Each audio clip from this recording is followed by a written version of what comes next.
victim of the pingdemic. And I sincerely hope we will be able to transact the business, notwithstanding the important discussions within the timescales up to 1 o'clock today. So Councillor Neil Shaler will, as Councillor Jerry Bird is one of those who sent apologies today, and he will be my Vice Chair for today. Thank you.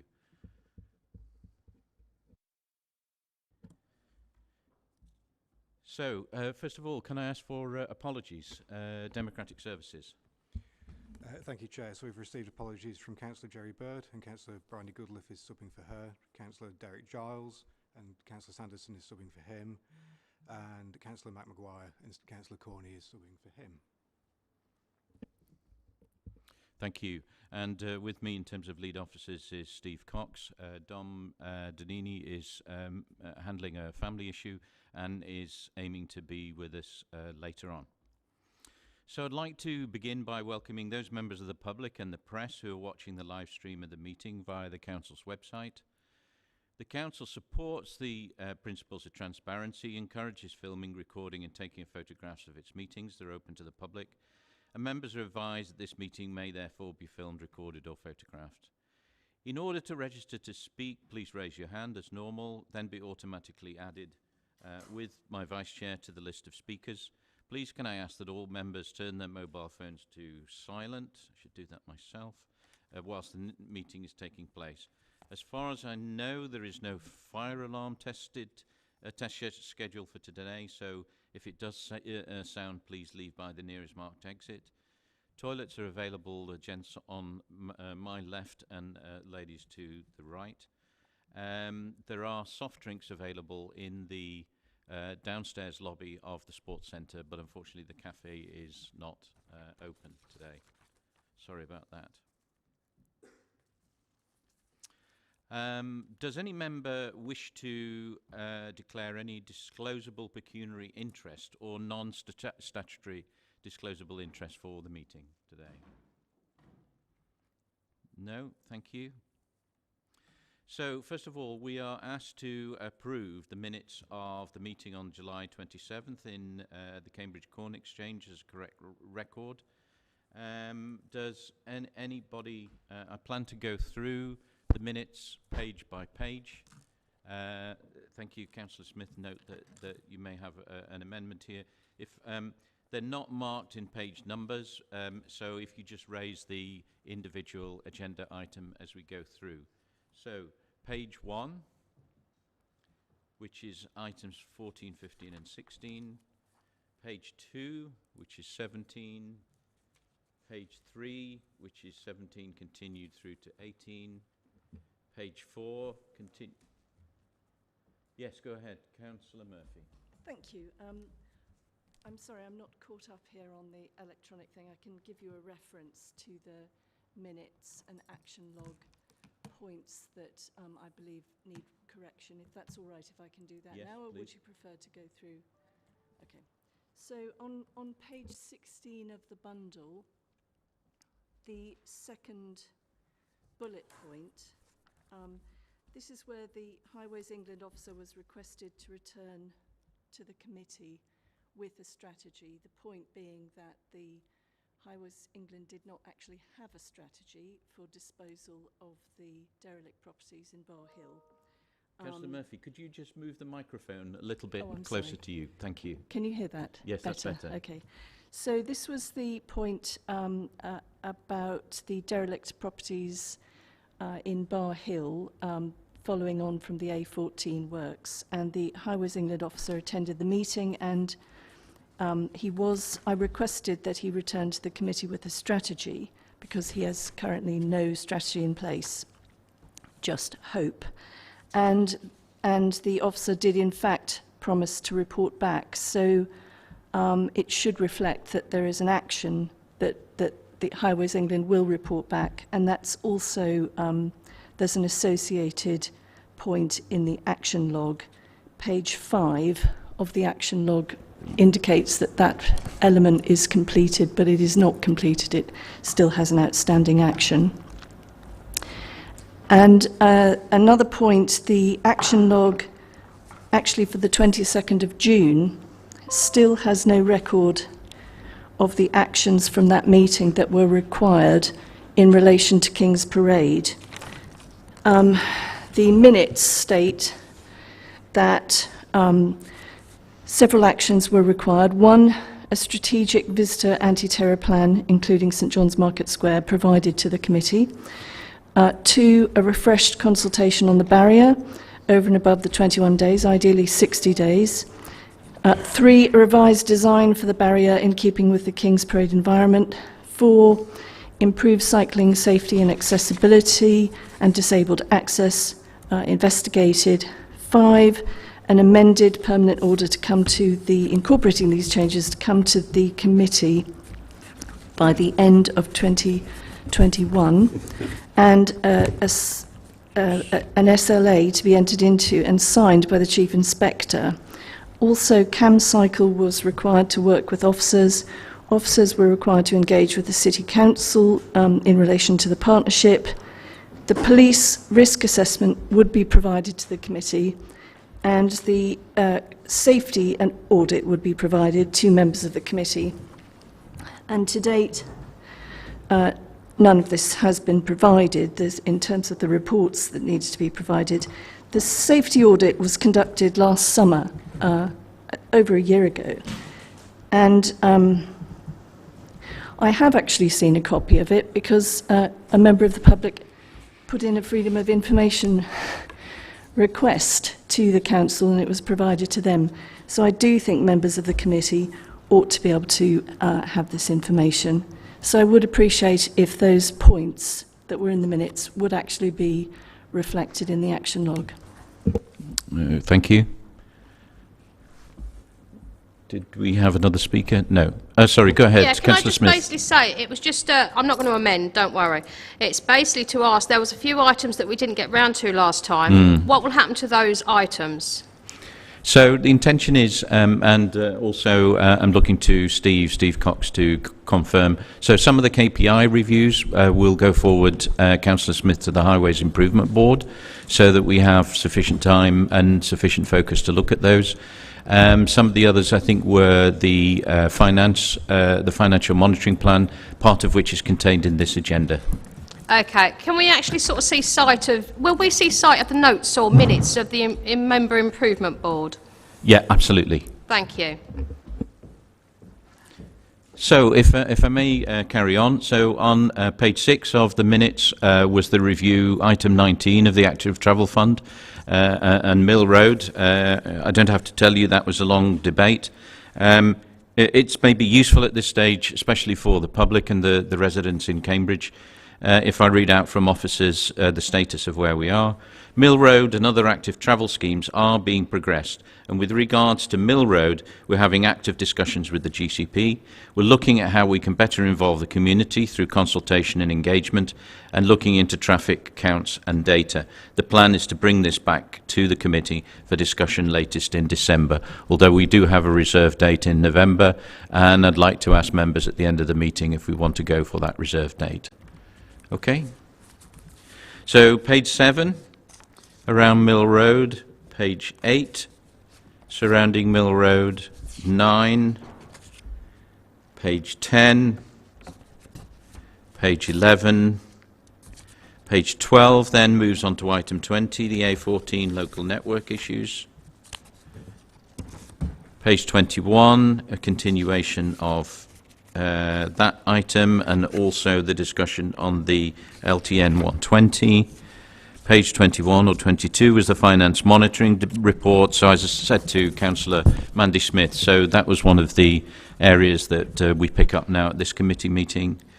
Item 22, the response to the network rail consultation on the Ely enhancement scheme, and the final page, the infrastructure project delivery. There is an item here in this agenda, and the key contract performance key indicators will go to the Highways Improvement Board and will be reported back to this meeting. Councillor Mills. Thank you. Just on the KPIs, I'd like to ask that we get KPIs that are up to date rather than in the report that we saw at the last meeting that we didn't get round to discussing, but I believe that most of the information was over 6 months old in there, which seems to me to be not really pertinent. Thank you. Yeah, fair point. Thank you. Any other points on the minutes from July 27th? So we're being asked to approve those minutes. With the comments that have been made and the updates, are members happy to approve the minutes subject to those changes and updates? Are we agreed? Thank you. We are asked to, and it's been made reference already, we've been asked to note the updated action log. Do any members have questions on that action log? And this is your appendix. Yes, sorry, Councillor King, go ahead.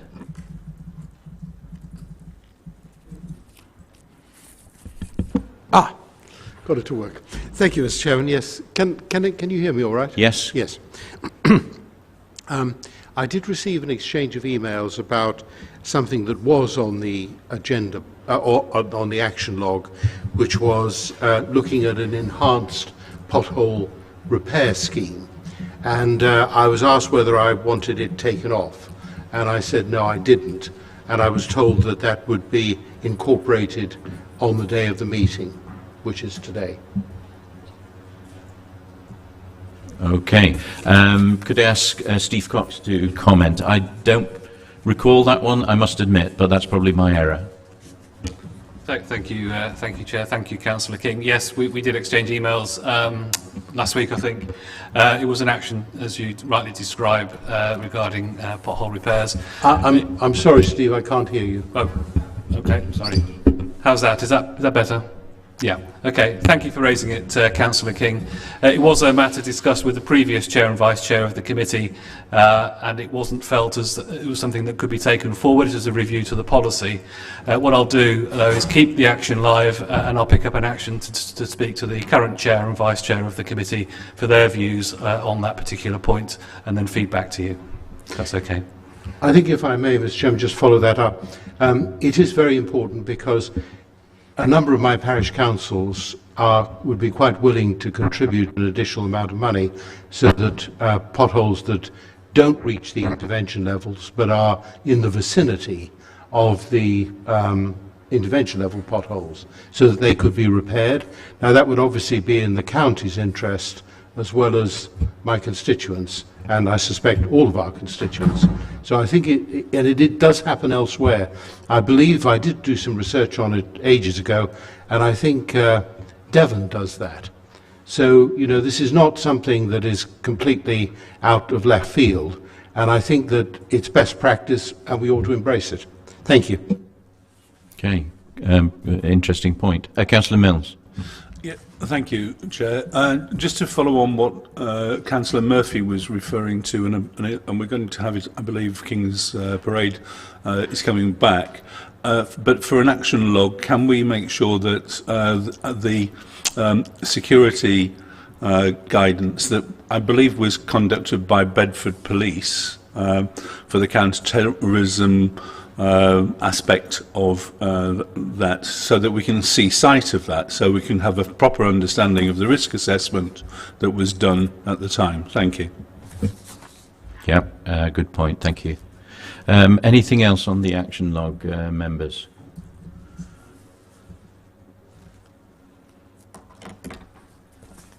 Okay, so I think if there are no other comments, then we approve with those amends and those suggestions the changes to the action log. Thank you very much.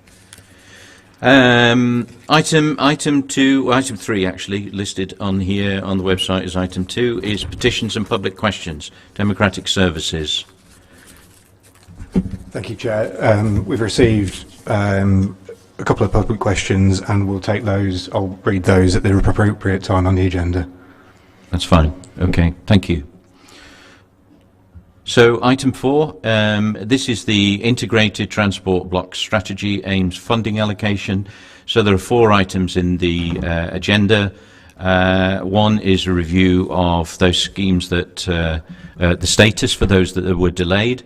Secondly, it's the criteria for the 1.346 million of planned programmes going forward, and the individual amounts and the scoring for those amounts. So can I please ask Elsa, is Elsa with us, Elsa Evans, to present the report? Yes. She should appear on screen in a moment. Okay.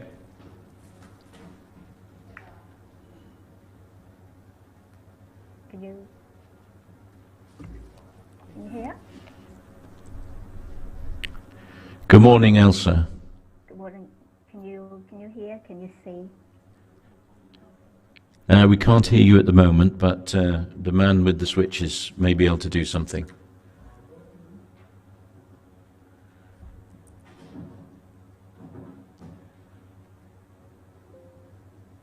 Now.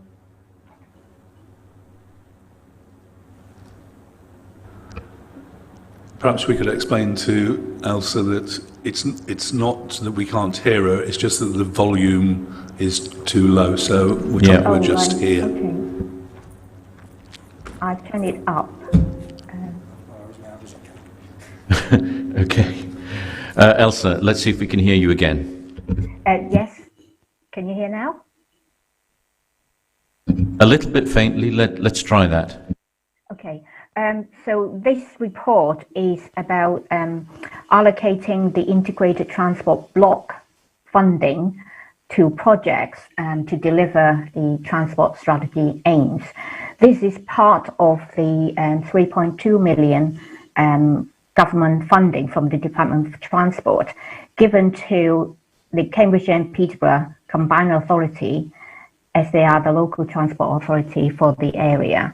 And the CPCA passed the money to the County Council to manage. The Highway and Transport Committee have already approved the use of this funding, this 3.2 million funding for 2021-22 back in March this year. It was allocated to different categories to spend. It is listed in the table in paragraph 1.2. Within these budget categories is the large chunk of 1.346 million for projects to deliver the transport strategy aims. So this is the purpose of this report today, is to allocate this money to individual projects. This money, they are using a prioritization criteria based on the government guidance, the early assessment and sifting tools, and that looked at the different criteria which are set out in Appendix 2 of what they are. Now, we are already halfway through 2021-22, and this is only allocating the money now because of massive delay. Money that was allocated to last year, 2020 to 21, were substantially delayed by the COVID-19 pandemic, the national lockdown, and schemes were not able to start. So some of the most of the schemes are still carrying on to be delivered. A progress report is listed in Appendix A. The schemes that have been completed were listed first at the top and followed by schemes that were delayed in the latter part of Appendix 1. Given the reasons for some of the delay and what the current progress are. As I say, the prioritization criteria looked at different priorities. So, for example, how the scheme meets the local transport plan objectives, what are the practical deliverability, the economic case of the schemes, such as scale of the impact, value for money, and also any added road safety benefits. and also the financial case, any other alternative funding or the affordability of it. Members of the previous Economy and Environment Committee asked officers to review the methodology to try to improve the equitability across the county. An initial review was undertaken last autumn. However, there are a lot of other interrelated strands that are in progress, and officers felt that changing or reviewing the prioritization methodology of this funding in isolation would risk disconnection. So these interlinked strands of work include the local cycling and walking infrastructure plan, which were being consulted, the active travel strategy, which is in development, and also the county's future transport priorities for scheme development. So therefore, the recommendation in this report is based on the same criteria as last year and as set out in Appendix 2. Schemes for consideration withdrawn from the Cambridgeshire Transport Investment Plan. They were just a list of schemes that came from transport strategies and are deemed to be necessary for growth and development in the county. And as I said, these schemes were then scored based on the criteria set out in Appendix 2. The top scoring schemes are listed, and schemes are recommended for funding up to the limit of the 2021-22 funding, and they are listed in Appendix 3A. Any schemes below that limit are listed in Appendix 3B, and they would just stay there and be considered for other funding opportunities. So this is the recommendation. Thank you very much, Elsa. Just before we move to the debate, we do have a question from the Milton Cycling Campaign. Dan, is that something you will read? Thank you, Chair. Yes, so this is from Milton Cycling Campaign. During a recent meeting in July 21 with Urban and Civic and Cambridgeshire County Council, it was discussed a possible upgrade to the Car Dyke crossing by Urban and Civic. Due to the nature of this crossing, high motor vehicle speeds and high volume of vehicles, it was suggested by Milton Cycling Campaign and other parties during the meeting if a signalised crossing would be a possibility at this crossing due to the suggested proposal not meeting LTN 120 standards. John Finney, the officer who was present at the meeting, indicated there would be a future allocation by another developer for this crossing in a few years' time. Our question is, seeing as this is already been identified as a possible improvement by Cambridgeshire County Council, the bad collision record at this junction resulting in the death of a baby boy and serious injury to his mother, and the proposed expend by Urban and Civic, wouldn't it make sense to upgrade this junction to a fully signalised junction as opposed to the staggered approach suggested, which will cost more money, more carbon cost and more disruption to its users? Thank you. Obviously, we'll provide a full written answer. I don't know, Steve, because you've been working very closely on this after poor baby Louis Thorrell's death. Yeah, thank you, Chair. Yes, a very, very sad incident on the A10. I think I'd like to take a look at the suggestion. We are working with Urban and Civic on the improvements that they're making as a result of their development in the area. And I'd like to take that point that's been made about signalised junctions into those discussions and see whether there's any scope to take that on board. If I can leave it at that, Chairman.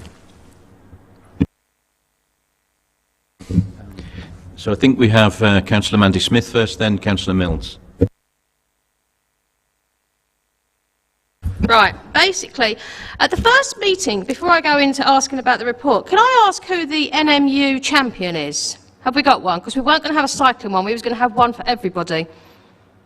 Yes, and I think that's an outstanding action, and thanks for reminding us. We'll add that to the action plan. Right.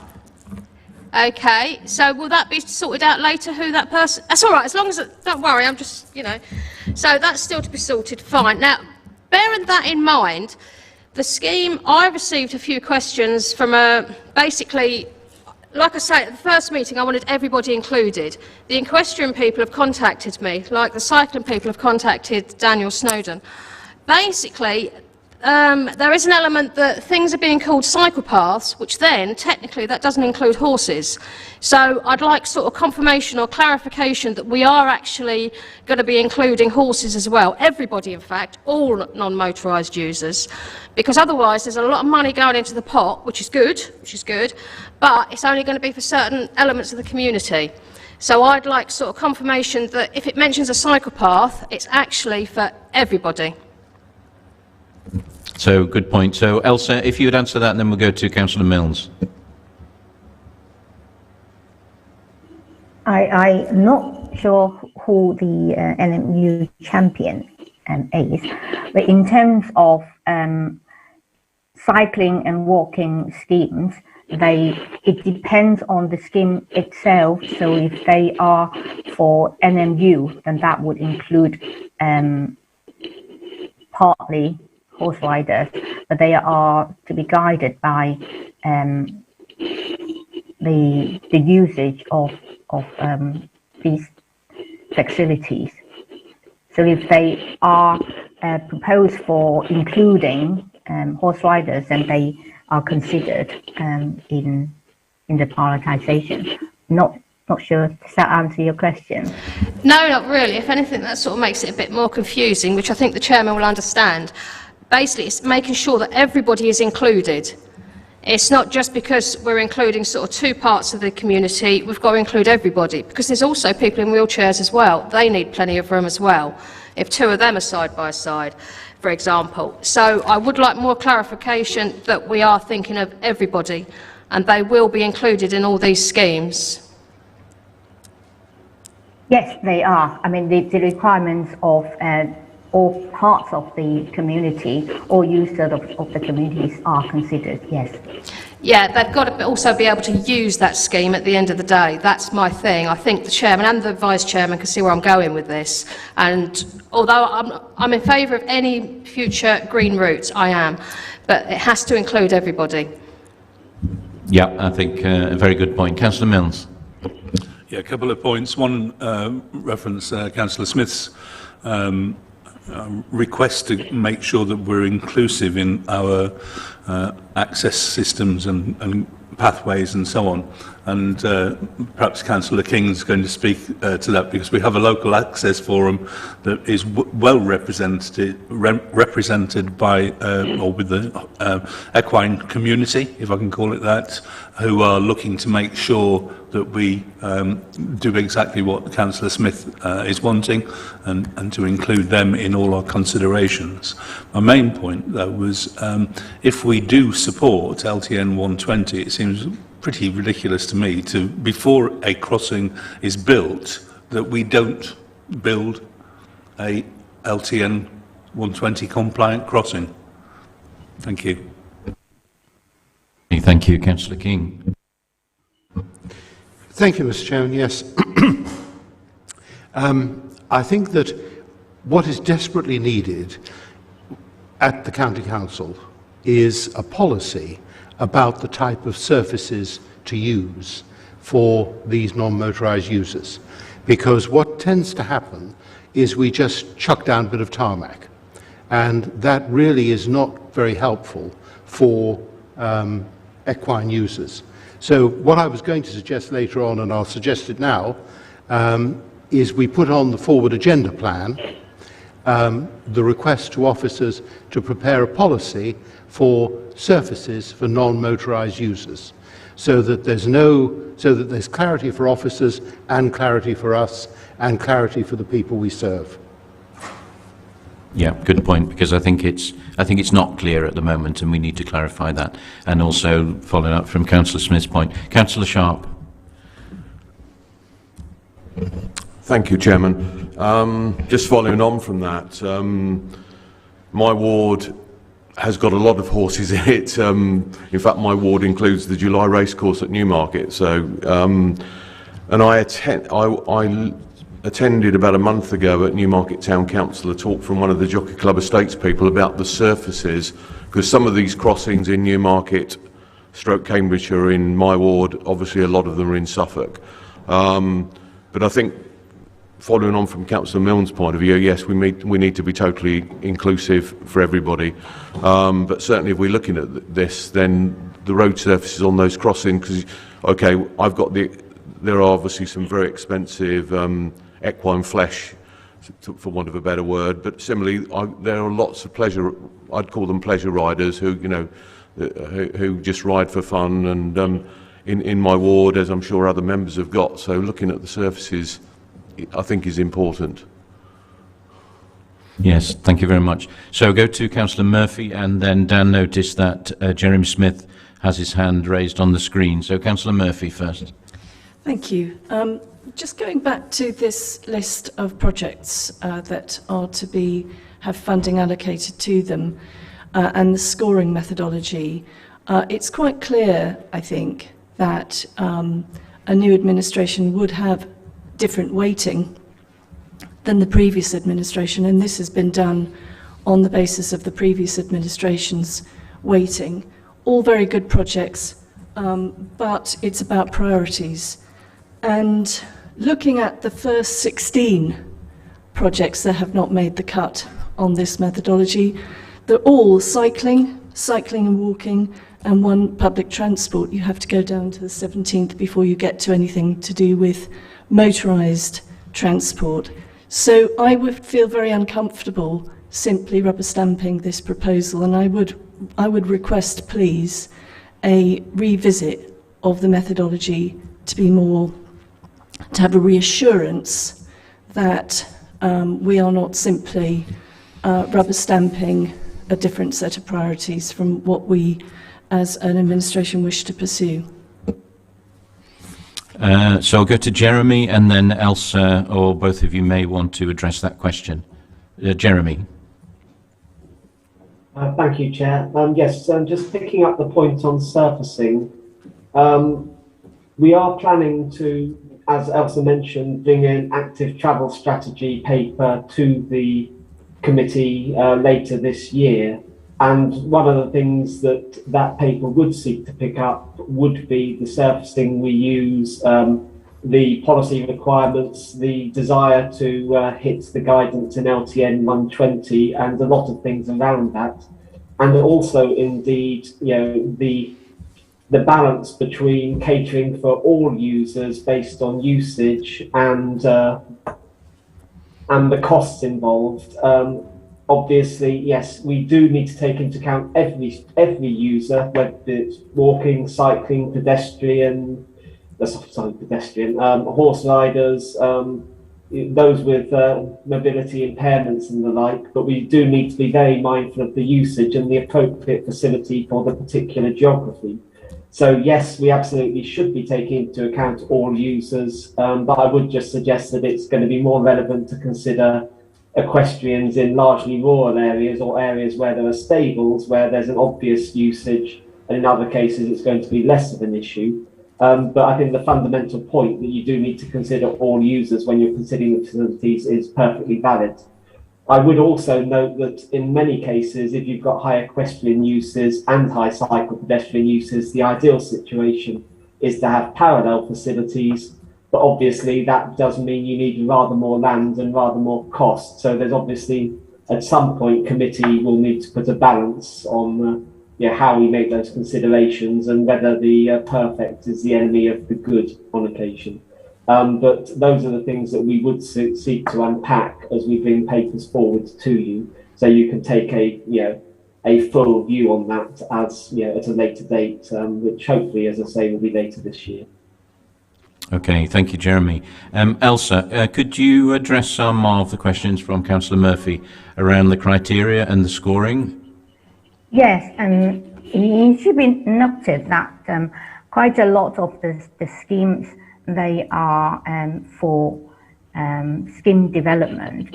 So there are still opportunities to see whether there are more schemes that could be added to it. In terms of the weighting, I've undertaken a sensitivity sort of testing. If we were to give additional weighting to, say, air quality, environment and climate change, rather than just access to services, there is no change to which schemes are to be included in this recommendation. The individual schemes score very slightly, but it's still the same schemes that would make the list.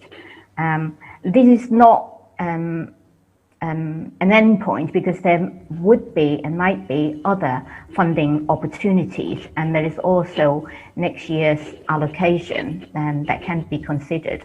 And as I said, the methodology is going to be reviewed, and it will be tying with what Jeremy was saying, the active travel strategy, and also the CPCA is reviewing the local transport plan, and that will be including any of the changes or focus of the objectives there. Okay, thank you. I'll come back to Councillor Murphy. She has further questions. Councillor Smith, then Councillor King. Thank you. Just briefly, I think picking up on something that Mr Smith has just says on the screen, if I caught it right, I think we should be looking at all users in all areas, not just whether there's 1 or 100. Thank you. You're nodding, Chairman. I'm very happy with that. Councillor King. Thank you, Mr. Chairman. Yes, I hope you'll forgive me this. I think what Jeremy was saying, that it's horses for courses. And he's right, of course. We shouldn't apply one solution everywhere. And that's why we need a policy which sets out what the options are, so that we can understand and officers can understand. I just want to go on to a slightly different area. And I very much agree with Councillor Murphy, actually. I think this whole process is opaque at the very best. And I read this paper and I really struggled to understand how these priorities were developed. So I think however we approach this new methodology, what we need is more member involvement.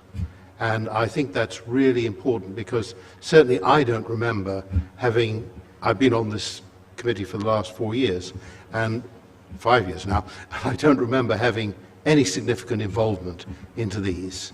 So that's a real failing, I think. And just to give you an example of 3, and Steve, I hope you're listening to this, because there are 3 things that I have raised that aren't reflected in this. One is there's mention of a cycling map for Chatteris or Whittlesea, but there's no mention of a cycling map for Wisbech, and yet I have been assured that £5,000 has been allocated for that map. The second thing is I've had an exchange of emails with Dom about a scheme at Bellamy's Bridge near Parsondrove and Murrow, and there's again no mention of that, despite this being promised 3 years ago. And finally, this is a more recent one, and again I've had an exchange of emails with Dom about this. It's, and also with you, Mr. Chairman, a footpath in Back Road, Murrow. So those are 3 parochial things that I would have liked to have at least had an acknowledgement within this paper, even if they were being rejected, but they're not even mentioned. And I'm disappointed in that. So more transparency is the key, I think. Thank you. Thank you. I think Councillor Shaler briefly wants to talk about NMU, and then Councillor Beckett, or the other way around. Thank you very much. I just wanted to pick up on what Councillor Smith was saying again about all users being considered.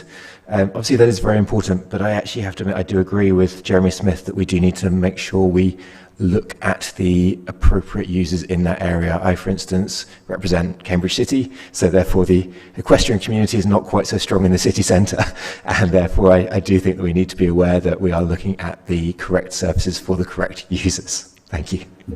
That's fine, but I represent the rural area, so basically, you know, I think all inclusivity should be across the whole county, whether it's 1 or 100, so potato, potato. Thank you. Councillor Shaler. Yeah, I absolutely take these on board. I am actually the non-motorised champion, formerly the cycling champion, and I am a horse rider myself, so I am interested in the rural applications.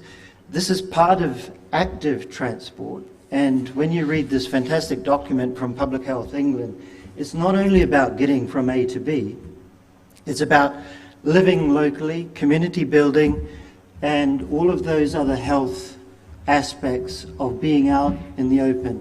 And so I am very happy to, I'm not sure yet, I'm still learning how I can influence this agenda, but I am very happy to hear these comments today.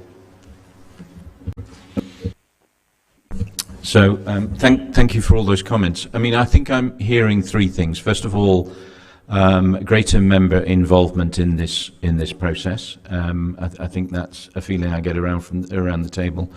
Secondly, some clear policies, and policies which are locally based on the local needs, seems to be clear, and transparency in the criteria as raised by Councillor Murphy. Is it the? I mean, our recommendations before us are to note the progress of the carry forward schemes, support the proposed allocation of funding to projects. Obviously there's a timing impact if we, are we minded to support the proposed allocation if there is an understanding of further work to be done on member involvement and the criteria. Councillor Murphy. If it assists, because I brought up the possibility of deferral subject to learning more about the methodology, but the officer has very helpfully given me the reassurance I need to support this today. Thank you.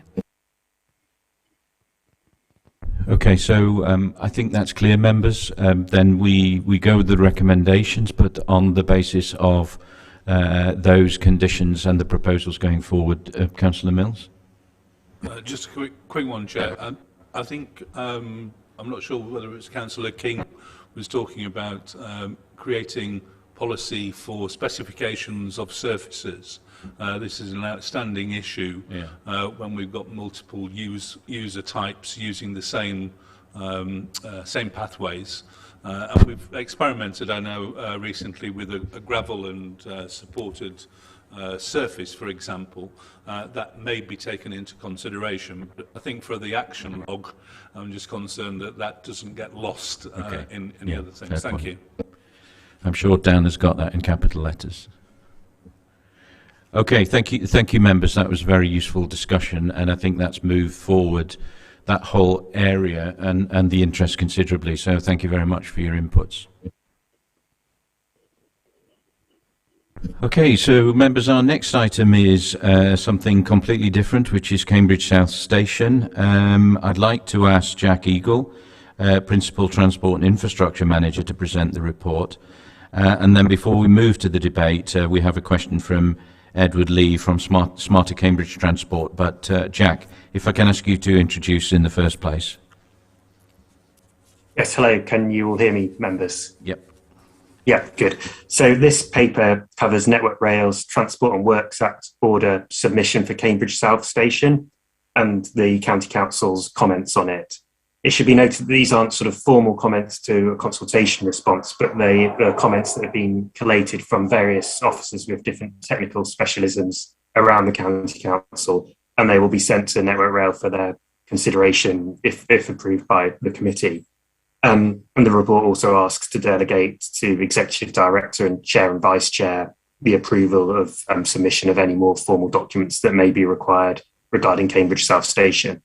So in summary, the report is very supportive. The Council is very supportive of the Cambridge South Station, and this backed by various policies that the County Council have in place.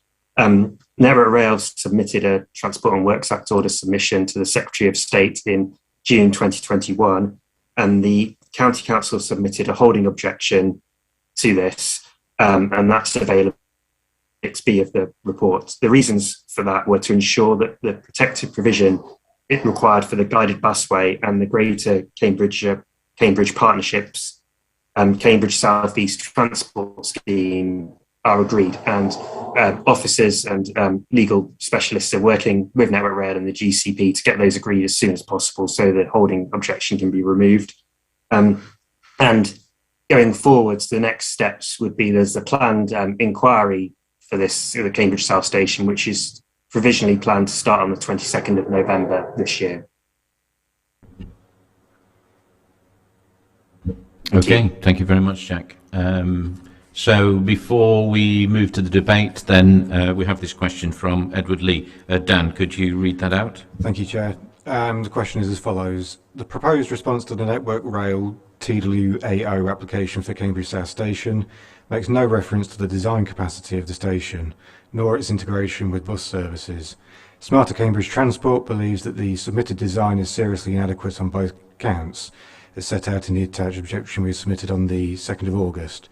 Does the County Council recognise the merits of our arguments? If so, will it amend its response to the TWAO application and make similar points about the design capacity and integration?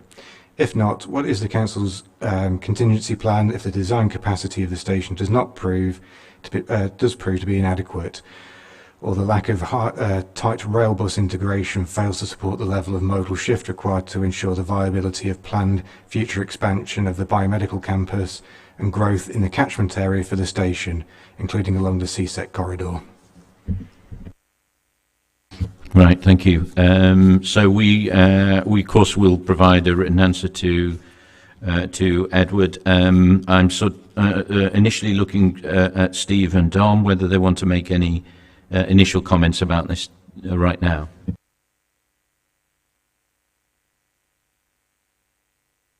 Okay, so then members open the debate. I think Councillor Beckett is probably the first one. Thank you very much, Chair, and thank you, Jack, for putting together the response and for answering some of my questions on that one. I do want to go back to Edward Lee's point, actually, which is about station expansion and size.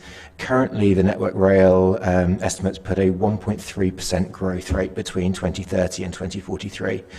Now, even with the current rate of expansion without the 2050 vision of the biomedical campus, that is clearly not sufficient for the growth that we are experiencing within the Queen Edith area. It also obviously takes into account the pandemic and expecting more people to work from home, but the nature of business in that area tends to be laboratory based, tends to be hospital use, which are not areas that will be experiencing the same working from home boom as, say, the Science Park would, or other more tech based areas. So I do want to make sure that we emphasise, I know that Jack has added in there about the 1.3% growth, but I'll ask the Chair and Vice Chair and Steve Cox to make sure that in the final report it is emphasised that that 1.3% figure is too low and that we do need to look again about that. Also, when you look at the design of the station, it is not designed for future growth, and we need to make sure that that point is raised with Network Rail as well. Currently, looking at the plans, the only way to be able to grow the station is to impinge far more on the green belt and onto some of the Clay Farm recreational green space, and obviously given the development in that area, that is not something that we would want to be doing going forwards. Further to that, there is a really large problem we have here about how the station is accessed, and while that is drawn out in the report a bit, again I would ask the Chair and Vice Chair to make sure that this is emphasised, that there are currently only 3 drop-off and pick-up spots in the station design. Again, this is going to be the closest station to the M11 for people commuting. Now, while we really do want people to use active travel means to get to there, and we do need to make sure that it interfaces very well with the CSET scheme, we do need to make sure that that drop-off and pick-up space is sufficient. Again, the current design, if you look at the plans, does not allow any room for expansion in the future. It's not just that it's 3 at the moment, it's 3 with no room for expansion. So we really do need to pick up on that. We also have in the local area, a lot of my residents in the Nine Wells area and Red Cross area are currently experiencing large levels of antisocial behaviour in regard to parking, especially with the biomedical campus. The Red Cross area, we recently managed to get some yellow lines installed, but obviously they still have huge amounts of problem parking with people waiting there to pick up people from the biomedical campus. I cannot see with how this is currently designed how that problem won't get worse, and therefore I would strongly ask that the committee seeks assurances from Network Rail that there will be no adverse effects on the residents in those areas. That is really important. It is also important that we do, and this perhaps is for the Mayor as well, make sure that we have onward travel from that station. Currently it's about 10 minutes walk from the station to Addenbrooke's Hospital. There will obviously be a large number of people coming to Addenbrooke's Hospital that are unable to walk that distance. So I think that is really important that we do have the ability there for less abled people to be able to get to the station. Without that, a large amount of the station's benefits fall off. Furthermore, the final point I have is onward travel and onward connection, and that is perhaps a point for us as a highways committee, is that currently there are no plans I can see to interface this with the greater cycling network within Queen Edith's, and I think it is key that we make sure when this station is built that it interfaces with the local area and that all of the residents of the local area can use the station, and that we make sure there is provision within our budgets to be able to improve those links and pathways such that residents can access the station by those non-motorised users. Thank you. Thank you. Councillor Milnes. Thank you, Chair. Actually, I asked to speak before Councillor Beckett had finished, and he's covered many of the I want to speak for this issue of capacity of the station, which clearly is not the anticipated current growth, never mind potential increased growth on that site. I think there's an expectation of some 32,000 visitors to that site currently in plan. So that's a really key issue that I confirm I want to also have reinforced in our response. The connectivity to outpatients, Councillor Beckett just referred to, is really key. If you look at the typical profile of people using health services, as we know, the aged population is increasing in its size and requirement. And, you know, I had parents who in their 80s were trying to use rail services. And a particular example of getting on and off the train at Stevenage without the doors closing before they could get off, accompanied on the lifts and then off the other side, even to get to the other side of the station was a problem for them. Now, we're likely to have this station used as an entry and exit point to the hospital by users across the region. That profile of usage.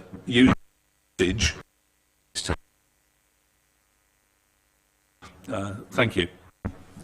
Yes, good points. Jack, would you like to respond to some of those points? Yeah, I think most of them are covered in the response, but we can, of course, strengthen them if that would be the desire of the think elements are picked up, but the strength is that. Thank you. I think we got the gist, Jack, but we lost you at the end. Councillor Shane. Oh. Yes, I wonder if anybody could make any comments about the future of East West Rail, which is intending to have an interface with the station, and I know they've been separated a little bit due to the different requirements and getting past regulations, but that must be also somewhere on the agenda. Jack, if we got you back, did you hear that about East West Rail? Yeah, I see that Jeremy's got his hand up, and he's got a lot more knowledge on East West Rail than I have, so I'll pass over to Jeremy if that's all right, Chair. Yes, thank you. Jeremy, go ahead. Yes, thank you, Chair. Yes, East West Rail is obviously coming forward. It's at a different stage of the process, and while in a perfect world where everything were totally joined up at every level, they would be, considered, absolutely together. It isn't happening quite with that sequencing, but the East West Rail Company and Network Rail, and indeed all the local authorities, are talking to each other, all the time on these matters. And there shouldn't be anything that is done in the context of the Cambridge South scheme that causes problems for East West Rail. indeed, the Cambridge South scheme will provide some of the forward tracking that East West Rail then needs to provide at a later date to provide capacity between Shepherds Junction and Cambridge Station, should of course that be the route that is confirmed for East West Rail to come into the city. So I think it is a very valid point. What's probably the best thing I can say is that there isn't envisaged to be any problem in terms of capacity of the station that is being built to take trains off the East-West Rail route, or for the station to cause problems of capacity into Cambridge Station once East-West Rail is in. So it's a key point, but it is being thought about in detail by the rail companies and ourselves. Okay, thank you very much, Jeremy. If there are no other comments or inputs, then I'd like to ask members if you would agree with the recommendations. Delegate to Steve as Executive Director in conjunction with myself and Jerry as Vice Chair to make comments and submission of the formal documents, and review and approve. I think we've done that de facto as detailed in Appendix A. If members are agreed, we'll move on. Thank you. Thank you, everybody. Thank you for your inputs. An important development.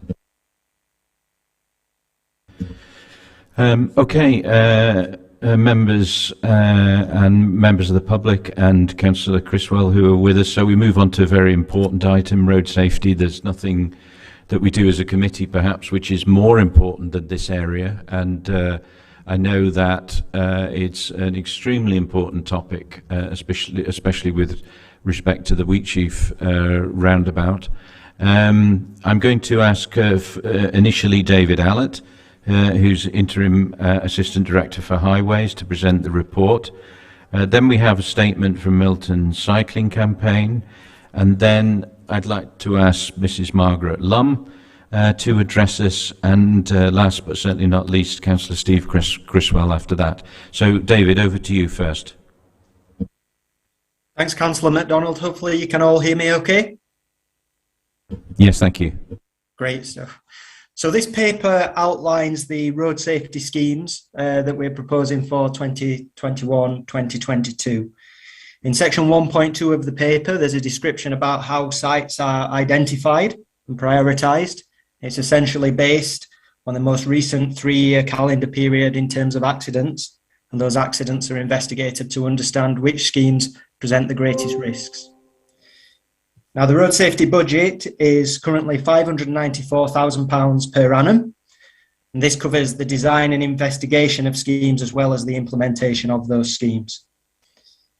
It is required and common for us to carry funding over into future years to ensure that we can deliver the schemes, and indeed this is the approach taken here. The 2021-22 budget is mostly allocated to the Swatham Heath Road scheme. Land purchase is ongoing on that scheme, and we are looking to progress towards delivery on that one. So Swatham Heath Road, which is a delivery of a staggered junction at this accident cluster site, is progressing through to delivery with design substantially completed.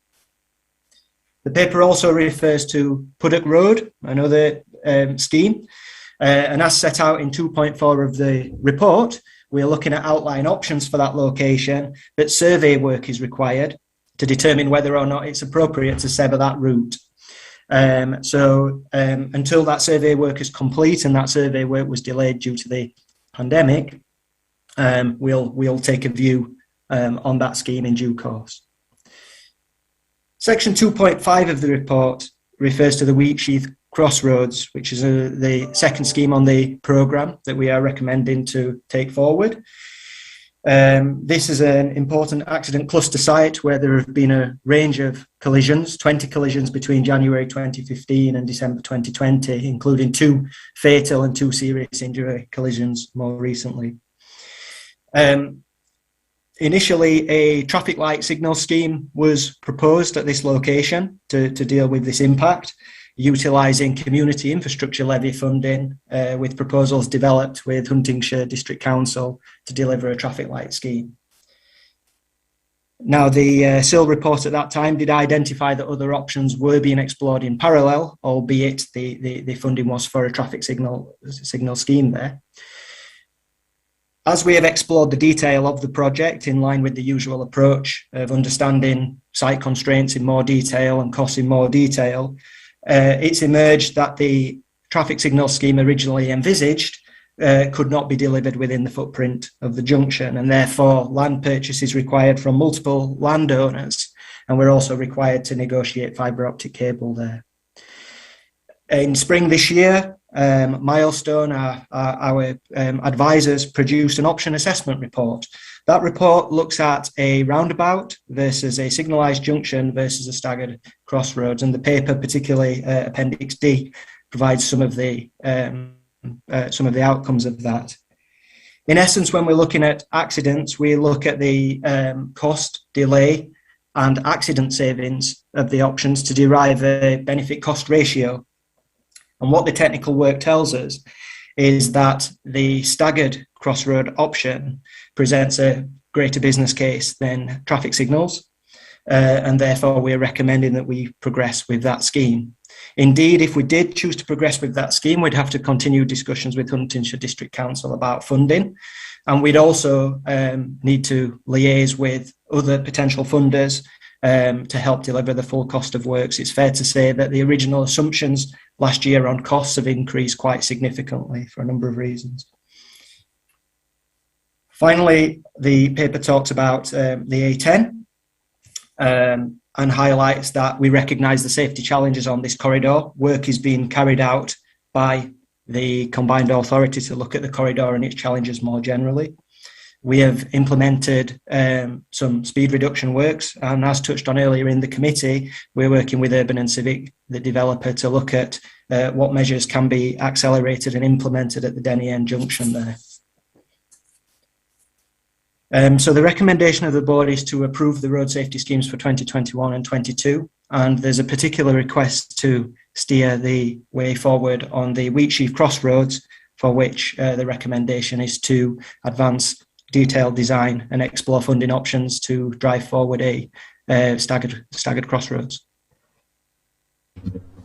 Okay, David, thank you. I'm sure there'll be questions from members. So first of all, we just move to the statement from the Milton Cycling Campaign and then to Mrs. Margaret Long. Thank you, Chair. The section on the A10 between Cardyke Junction and Milton has recently been downgraded to 40 miles an hour. But it has been observed by many nearby residents that many vehicles are not adhering to this new speed limit, with dangerous overtakes being reported. This behaviour increases the perceived risk on this road and depresses cycling and walking numbers. We believe that the following measures should be considered on the A10, in particular the highlighted section below and the new 40 mile an hour section. Road width is currently that of a 60 mile an hour road. Its width should be reduced to reflect the width of a 40 mile an hour speed road. Lack of consistency with nearby minor roads, for example, A10 is 40 miles an hour in vehicles leaving the road to Ely Road, and that road being 50 mile an hour, and a similar picture on Butts Lane, with that road being narrower and faster at 60 miles an hour. It is important to highlight that both these roads have adjacent shared pavements which no longer meet LTN 120 standards and are poorly maintained, in particular the Butt Lane path. For this reason, we suggest that the highlighted roads should have their speed limit downgraded to 40 miles an hour for pedestrian and cyclist safety. Traffic lights should be installed at the Humphreys Way Landbeach Road junction to help people cross the road safely from Landbeach to Milton and vice versa, and this should help reduce speeds. Speed cameras should be installed, and speed limits lowered to 40 miles an hour along Butt Lane until Impington, Ely Road, Milton, and A10 from Butt Lane traffic lights to new 40 mile an hour speed limits. It is important to note that the highlighted sections in the pictures have seen 47 collisions between 2005 to 2019, leading to injury of various degrees and death of a pedestrian, according to Stats 19 data. Thank you, Dan. We will, of course, send a full response to Milton. David, do you want to make any commentary at this stage? We'll provide a full technical response on that. At this stage, I would say that we are working with the developer Urban and Civic as part of their planning mitigation to improve the pedestrian and cyclist connectivity both on the A10 and in the vicinity through the provision of alternative links and crossing points. Road speeds is a tricky one in that the speed on the sign has to equate to the speed that vehicles will realistically travel and the features of the highway. And apologies for if this is already understood, but it's not appropriate for us to simply just put up a speed sign and expect that will fix the problem. So I think the best way I can advance this is take the helpful technical suggestions away and investigate them in more detail and provide a worked up response about what is possible. Okay, that's great. Thank you very much. So I'd now like to welcome Mrs. Margaret Lum, Chairman of St Ives Area Road Safety Committee, to speak on the item road safety. Mrs. Lum, thanks for joining us. And ideally, you have 3 minutes, please.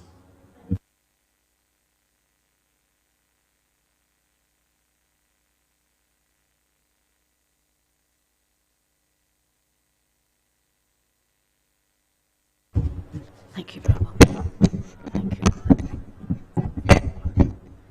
Thank you, Chair, for giving me the opportunity to speak today, as I've been involved in campaigning for safety measures at Wheatsheaf Crossroads for a number of years.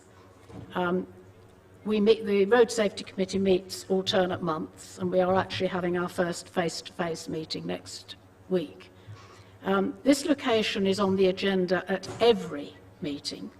We have a watching brief of items because it is considered one of the most important junctions in the St Ives area, because there are so many minor bumps which are not reported because the police aren't involved, but only reported locally by residents who see them.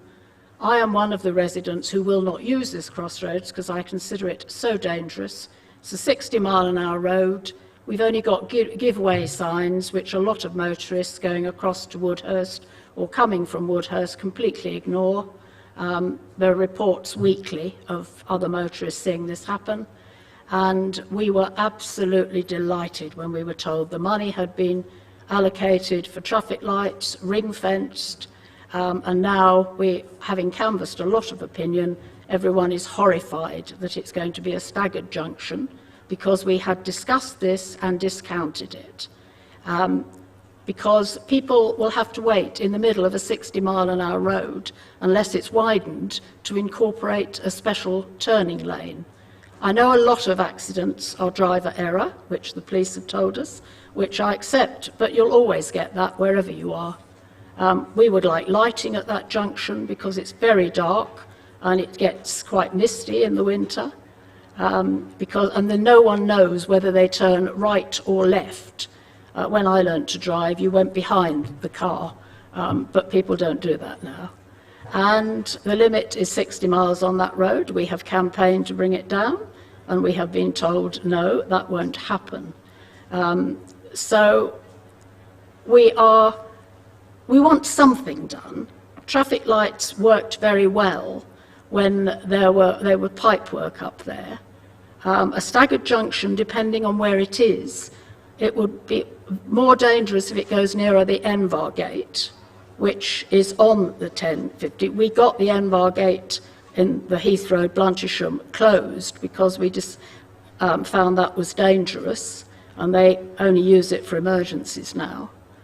But as an interim, stop signs and lighting would help, but there's no criteria for that apparently. But I would like to plead with you not to put finance before lives in this instance. We do not want any more fatalities. The driver involved in the minibus crash, which killed 3 and injured 18, is coming up for trial in November.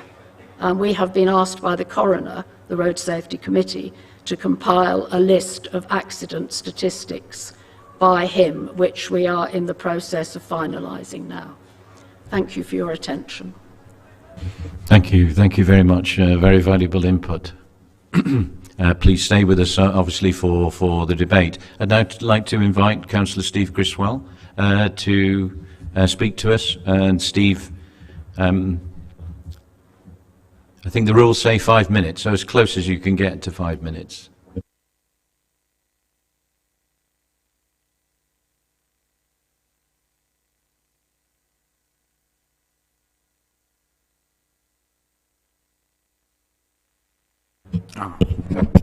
Thank you very much, Chairman. Good morning, members. This is Wheatsheaf Crossroads is the item I'd like to speak on, Chairman, and it's a very emotive subject locally. Wheatsheaf Crossroads is only about 3 miles from where we're sitting at the moment, and as we've heard, it's been the site of many accidents. It's been a burden on my mailbag and my conscience for many years, and far more importantly, it's been the scene of loss of life on far too many occasions. So really, I was really pleased when we managed to get it on the options appraisal work that we did in March 2019. And at that time, traffic lights was clearly the preferred option. And actually, throughout quite a few conversations and meetings since, traffic lights remained the preferred option. Funding obviously was always going to be difficult. It was certainly a huge priority for the previous administration.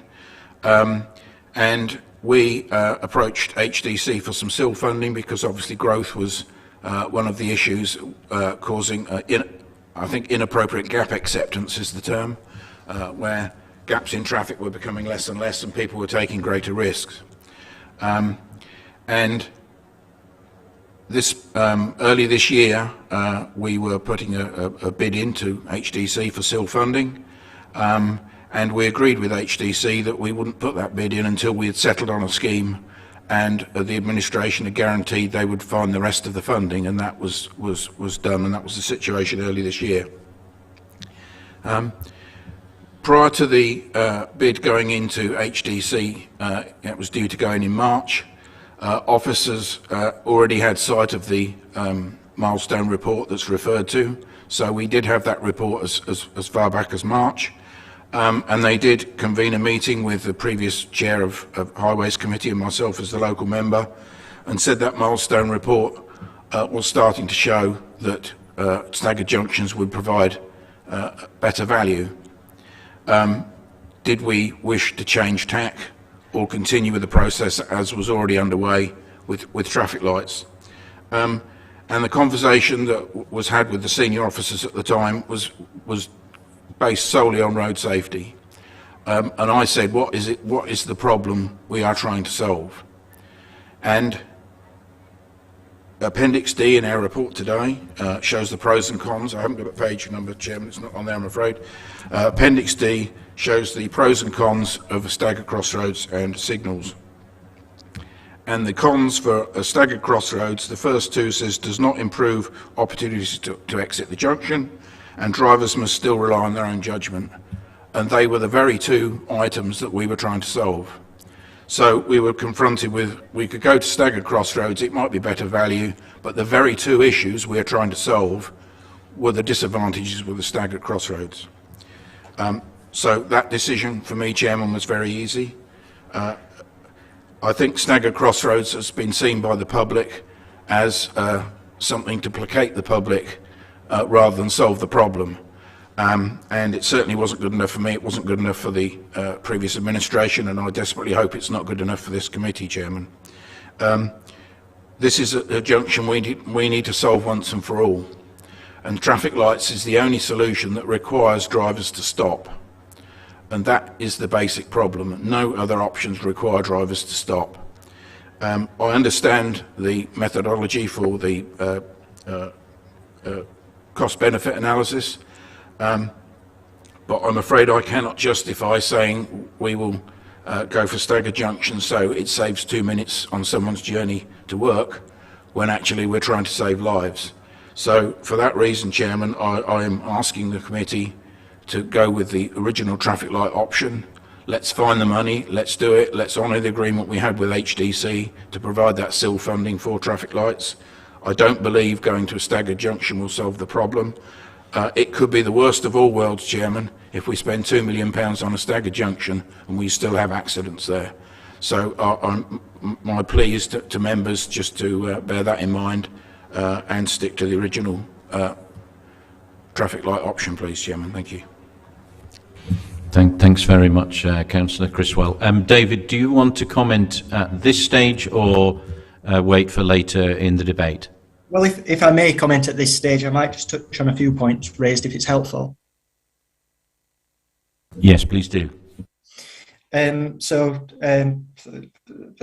to both speakers for really interesting points. I think I just echo, this is not just an issue that is of prime importance to St Ives, it's of top importance to Cambridgeshire. This appears on the accident cluster list right up there at the top, and we're all certainly highly motivated to put in a solution there.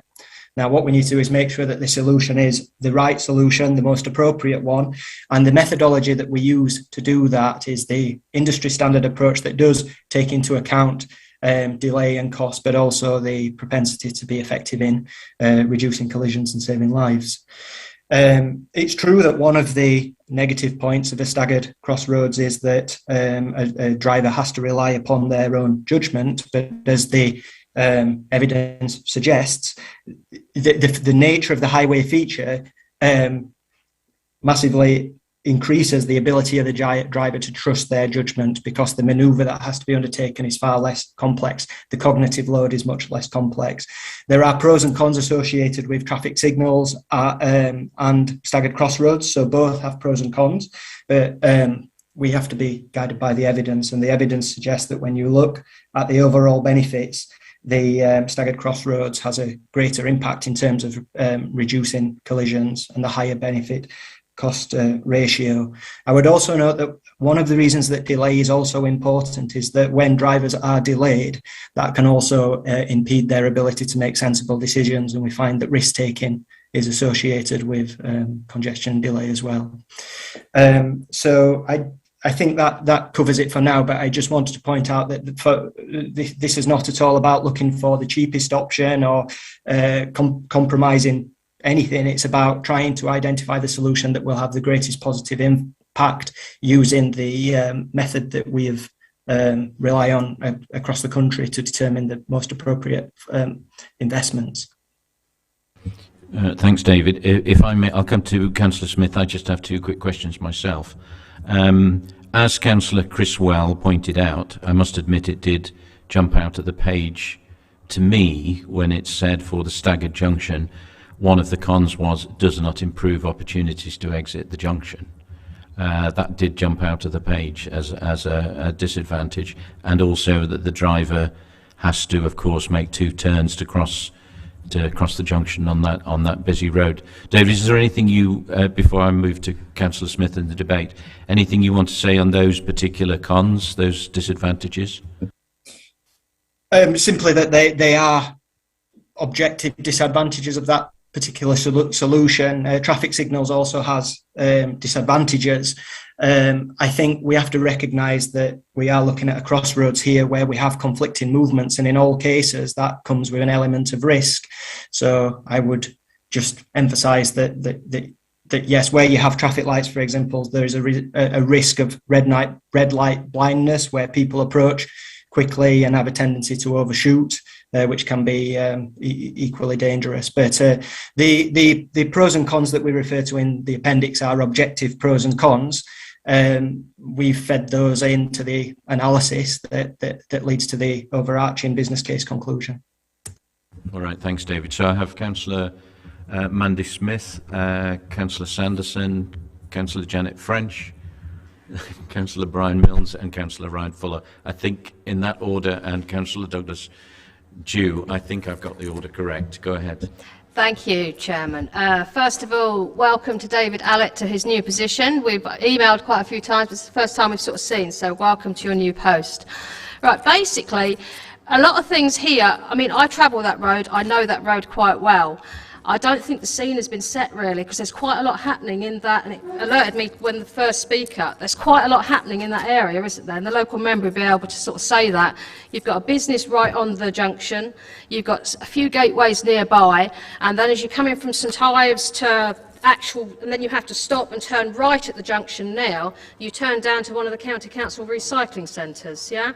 Which is well used by basically people who are not used to the area. So I just thought the scene ought to be set that it's not just a crossroads in the middle of the country, it is well used.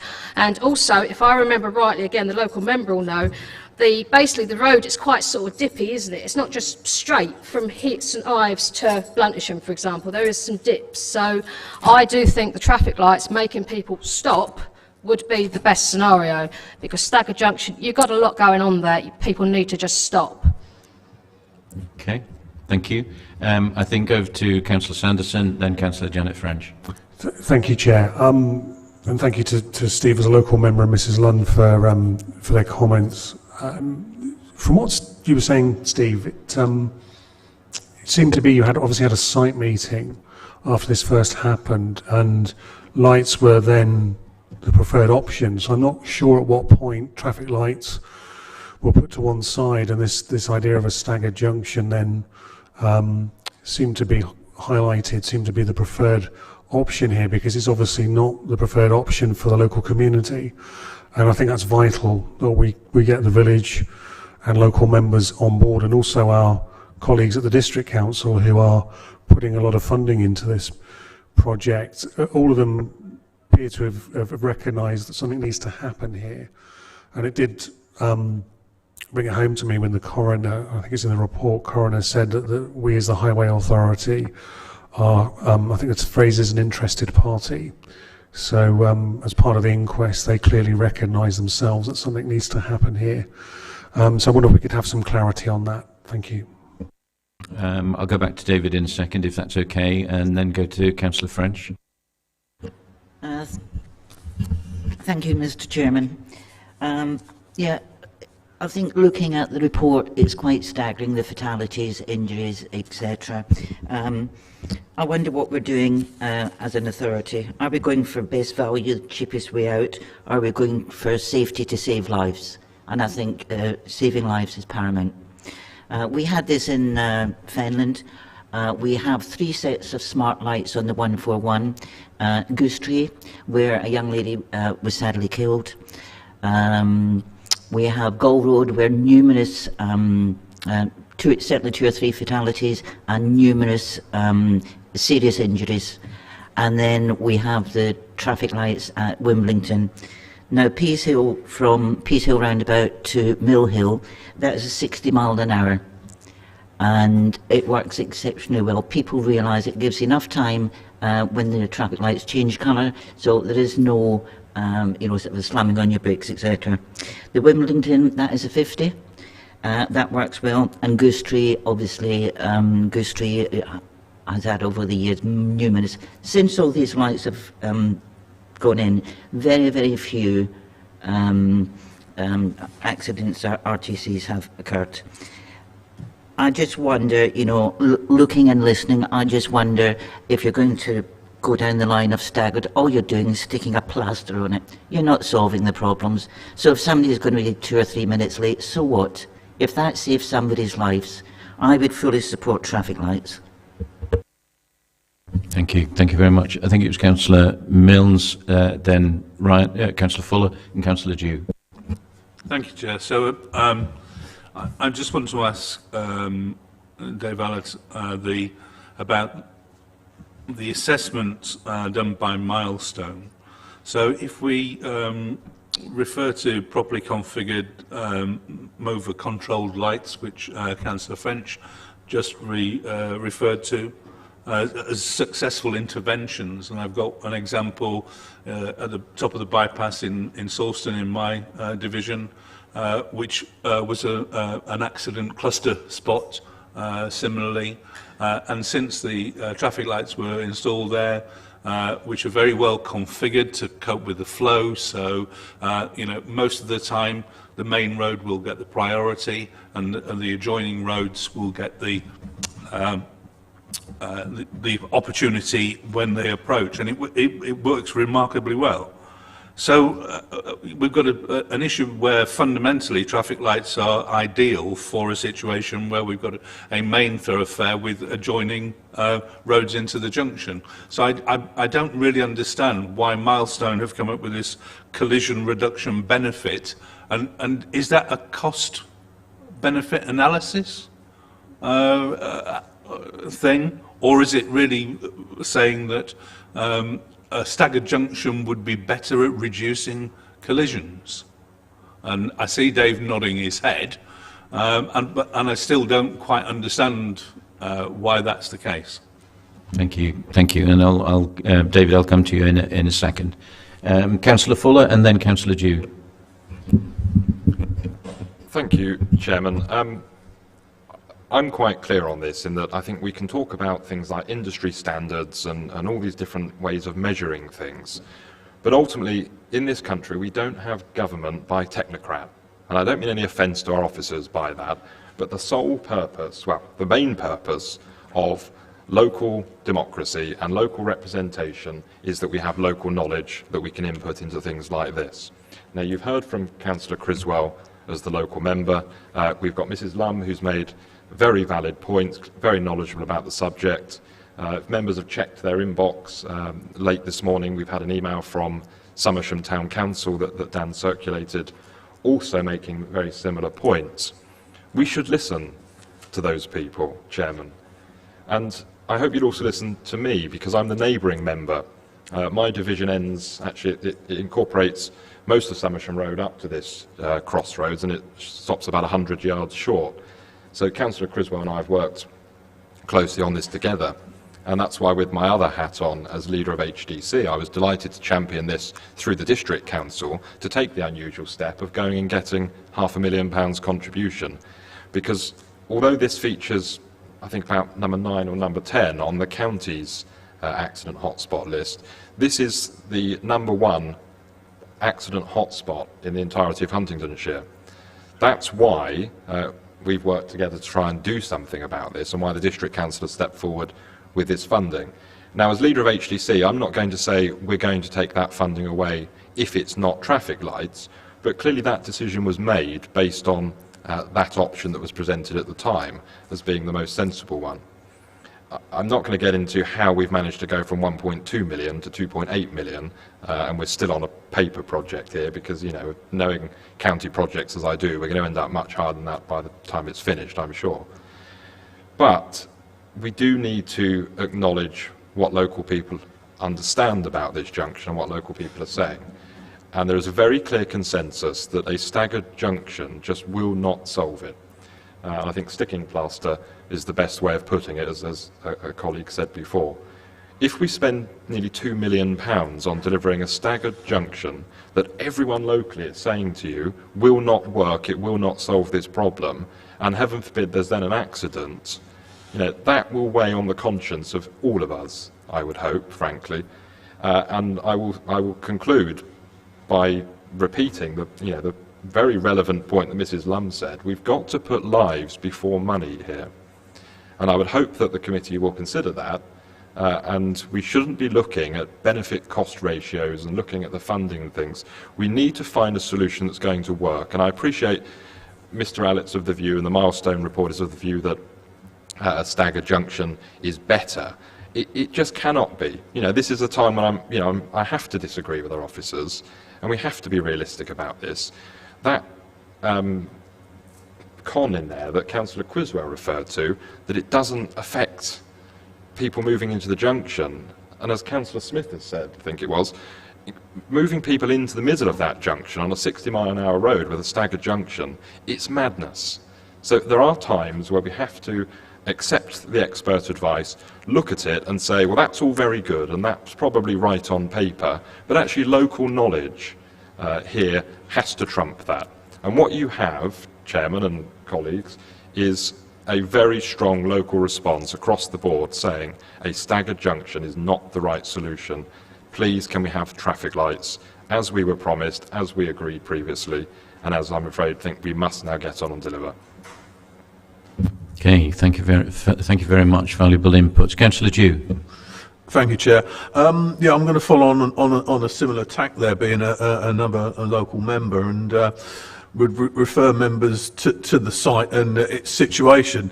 If you look at it as a staggered junction, what you've got to take into account there is the fact that, as Councillor Smith, I think it was, who raised the fact that it's on the top of a rise, so it drops away both sides. And I think one of the reasons why people misjudge coming out is they look, and because the vehicles are just dipped below the hill, by the time they've come over at doing 60, they're already on top of them. So I think the staggered junction, all that will do, will move the position where people, instead of coming out and being in the middle of the road to go across, they will then turn right or left to be in the middle of the road, still with people coming fast at them. So I think all we'll do is create another accident cluster 100 yards up the road. I think the other thing to be taken into account on that particular argument is the speed of the vehicles that come up the road there. And if we go back historically further than the 5 years which we've done on the current thing to show the accident clusters and deaths and injuries on the site, there was quite a few fatal injuries on that site prior to that as well, including some I can recall when my children were at school with some of their friends who were actually killed quite innocently driving up there one evening, and there was 3 young people killed there. As a result of that, it was identified that speed was a problem on the main road, and hence the speed light that's up there, the traffic light monitor rather, was installed. So I don't think we're getting away from the fact that, you know, speed is still a problem there and will continue to be. It's been quite rightly mentioned that there's lots of businesses, and the recycling centre is greatly used, and that's the case. So I think, you know, it is without doubt that, you know, local people have looked at it for a long while and wanted something done. The traffic lights seems the right solution, especially taking into account that the road is level on the 2 minor roads, so you can see for a long while across those. Where you can't see is on the bit where people are travelling at 60 and where you have to give way. And if you don't actually stop that, by putting a staggered junction in, you may save on you know, the cost of actually doing a project. But I think, as Councillor Fuller's already raised, you know, we then have to explain to people why we'd spent £2 million and actually reduced no accidents or injuries or deaths at all. And I for one would hold my head in shame if we did that, and I fully support the fact that we should have a roundabout. Thank you.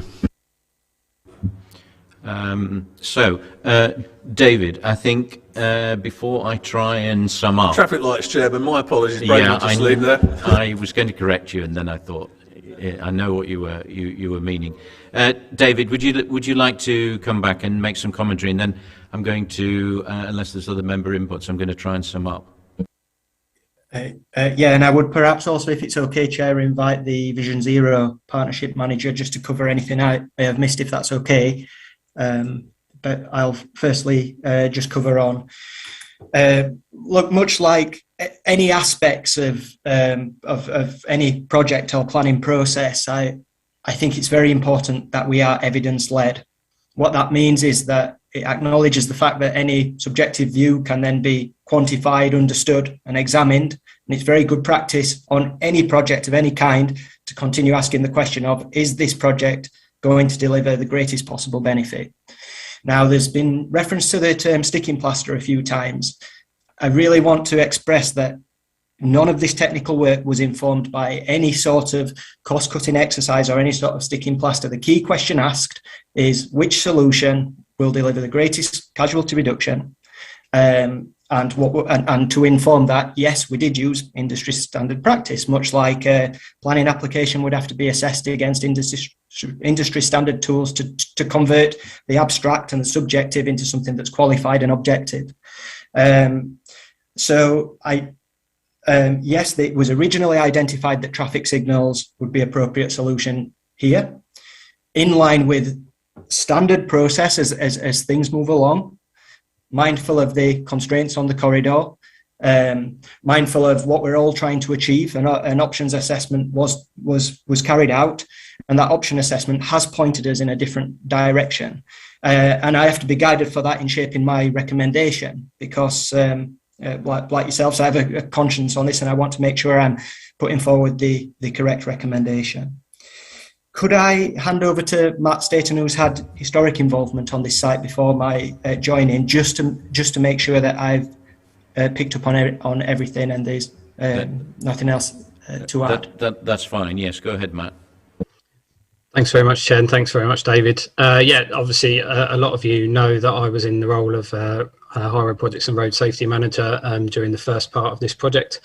So to bring that background to this, the initial options assessment report did indicate that that signals could be delivered in line as a cost-effective solution, which I know Councillor Criswell alluded to in what he was saying, and that was my decision at the time to progress that as the option, as it was at that time indicated as the cheapest option, but also as having no land take being a key part in that, allowing it to be delivered quickly. As part of that process, it was quickly identified that land take would be required in any solution going forwards, which brought the other options into play, which is why the detailed options assessment David's outlined was undertaken alongside the process, the funding allocation process that Councillor Criswell has identified, and work with Hunts District Council on the SIL funding. So that is the background as to why the options were all brought back into play, and I know that was one of the questions that was asked earlier on. I think it's important from the specific road safety expertise element to identify that we do have traffic light junctions in the county that do have a significant number of collisions. Denny End Junction, which David mentioned on the A10, is a traffic light controlled junction and has had 12 slight injury collisions and 3 serious injury collisions in the last 5 years, and is currently on the cluster site list. So signals requiring people to stop is not a silver bullet in terms of reducing collisions. We know from the evidence that introducing signals also introduces rear end shunt collisions, and you can expect to see those increase at the location where signals are installed. So it's a very careful balance in looking at those options as to where the benefits and where the potential costs and risks introduced by each option do come into play.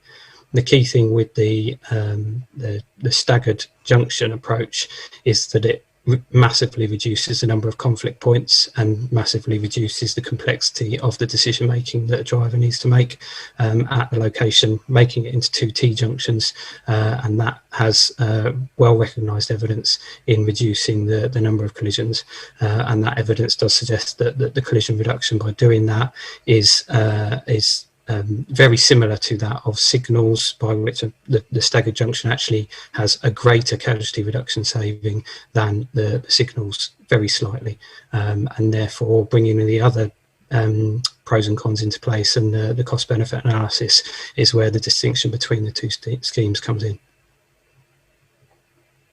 Okay, thank you, Matt.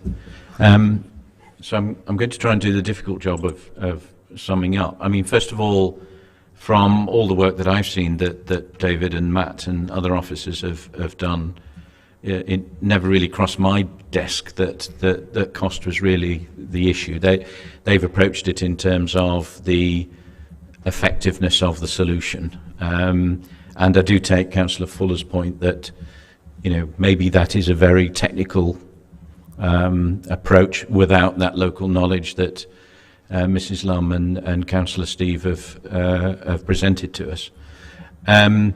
So I think the officer work is correct. The process has been correct. However, it is our role as members to, and that's why we're sitting here, to apply our knowledge and our judgment as well. I think I'm not hearing at the moment great support, unless somebody wants to correct me, for the staggered solution to this issue. The point was made by a number of members that whilst the traffic light solution is not a panacea, none of these solutions are a panacea, it may stand more chance of bringing the benefits and the reduction in incidents that we're looking for. That's the feeling I get in the room. at the end of the day, there would almost certainly be two factors to consider in a traffic light solution. One is because of the land take mentioned by David and Matt, it will take probably a bit longer. And so the community would need to understand that because there's a longer process to go through. And potentially, and this is where costs may come into it, some significant extra cost because, as I understand it, the fibre optic work that has to be done. So I'm going to look at Councillor Fuller and say the County Council may come back to Hunts with the begging bowl, and I know that he can't, it's not appropriate, and I'm not going to ask him to say yes or no to whether he could provide additional funding. But I think I'm hearing from members that the traffic light solution is what members would overall support. Does anybody wish to say anything else? Do you want to put it to a vote, or can we do that by affirmation? I think it should go to a vote. Proper proposal. So maybe for due process, Dan, we should put it to a vote. I'm happy to propose.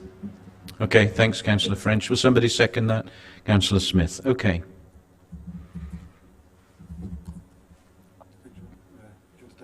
Yeah, please. Okay, members, so all those in favour of a traffic light solution for the Wheatsheaf Crossroads, please raise your hands. That's unanimous, Chair.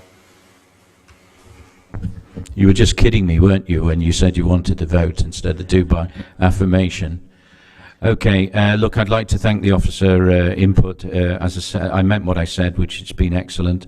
I think it's a very good discussion and debate, and I'm confident we've reached the right answer, and I'm going to get my begging bowl from the car to go and see Councillor Fuller afterwards. Thank you, Councillor Criswell. I'm going to propose that we two options, which is we take a 5-minute break now, we're broadly on time, or we do civil parking enforcement and then take a 5-minute break, but it will be a 5-minute break. Okay, let's do civil parking enforcement, then take a 5-minute break. Thank you.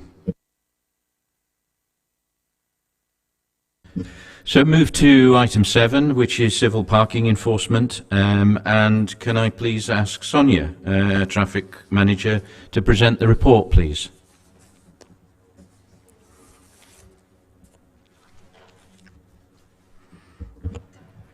Thank you very much indeed.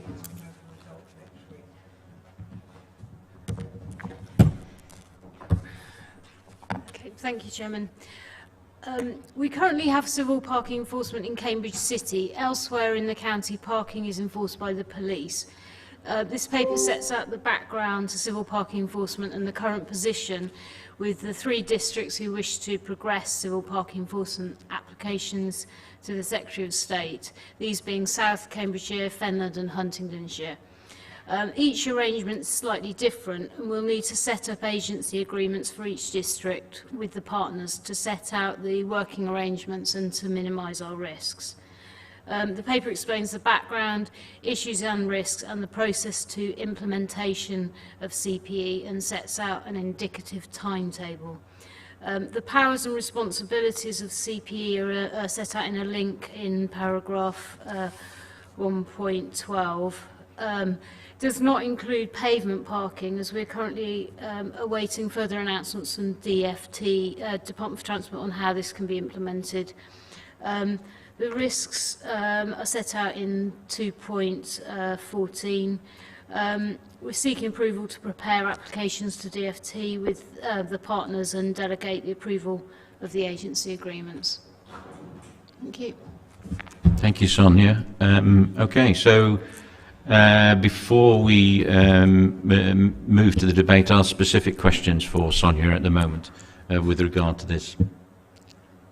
Councillor Milnes. Yes, I'd just like some clarification over the timing and requirements of the agency agreements. One of the issues that we have is that whereas other districts have got funding in place. South Cambs haven't yet got longer-term funding arranged. I believe there's about a year requirement for agency agreements to be put in place. So I just want to understand that process and the requirements as presented in the report, please. Okay, well that's something that will need to be worked out with partners with GCP and South Cambs. I mean, we've got an indicative timetable in 2.25 which says we'll be drafting agency agreements over the next few months. But clearly, if we can't come to an agreement, it may take a bit longer than set out. So. Yes, so what I'm thinking about, Sonia, is that we're going to put an application to the Secretary of State, I think, is the process. And when we put that application in place, then agency agreements have to be in place? Well, we have to have them in place to minimise our risks. I don't think it's a technical requirement of the Secretary of State, but it would be sensible for us as an authority to have that in place before we put the application in.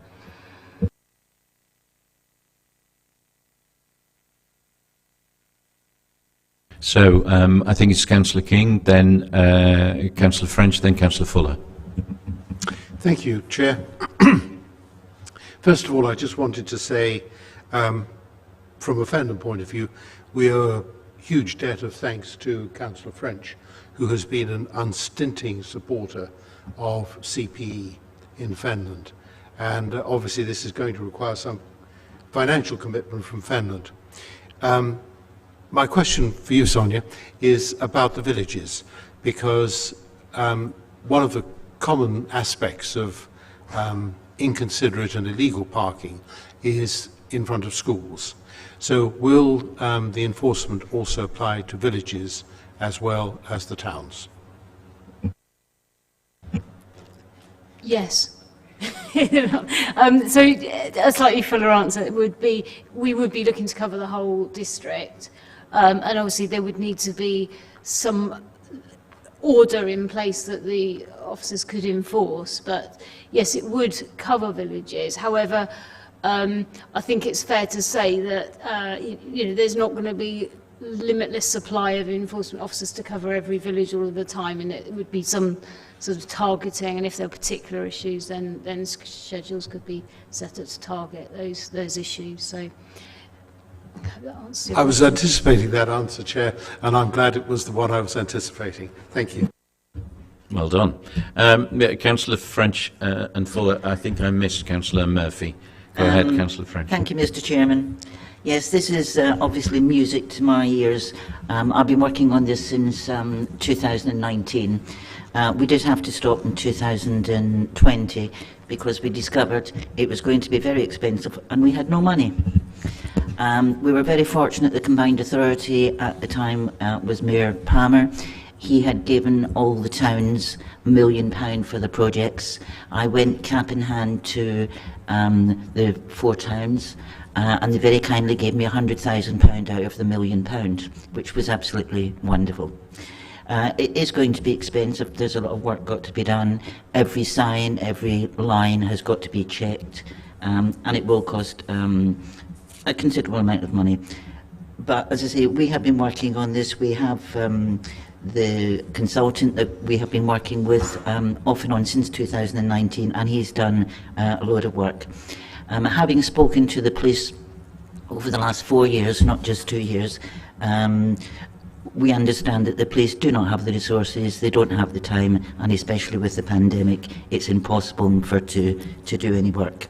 And one thing that was highlighted by the police, which is, this is coming out of the report at FDC, however, certain exclusions may have to be made to the simple definition. The police have the views on areas where they would wish to see the regulations remain under the control of Cambridge Police, and have given an initial indication that they would wish to retain the responsibility for only the motorway network. Well, I got quite excited there because we haven't got a motorway. So, anyway, that's a joke. Yes, we have been working on this. One of the concerns that we had when the consultant came back and said the possible cost of 45 to 75,000 deficit each year. When we looked further into this and we worked out what figures he was using figures that he had retained, actually got from the police. In 2017, the police issued 445 tickets across the whole of Fenland.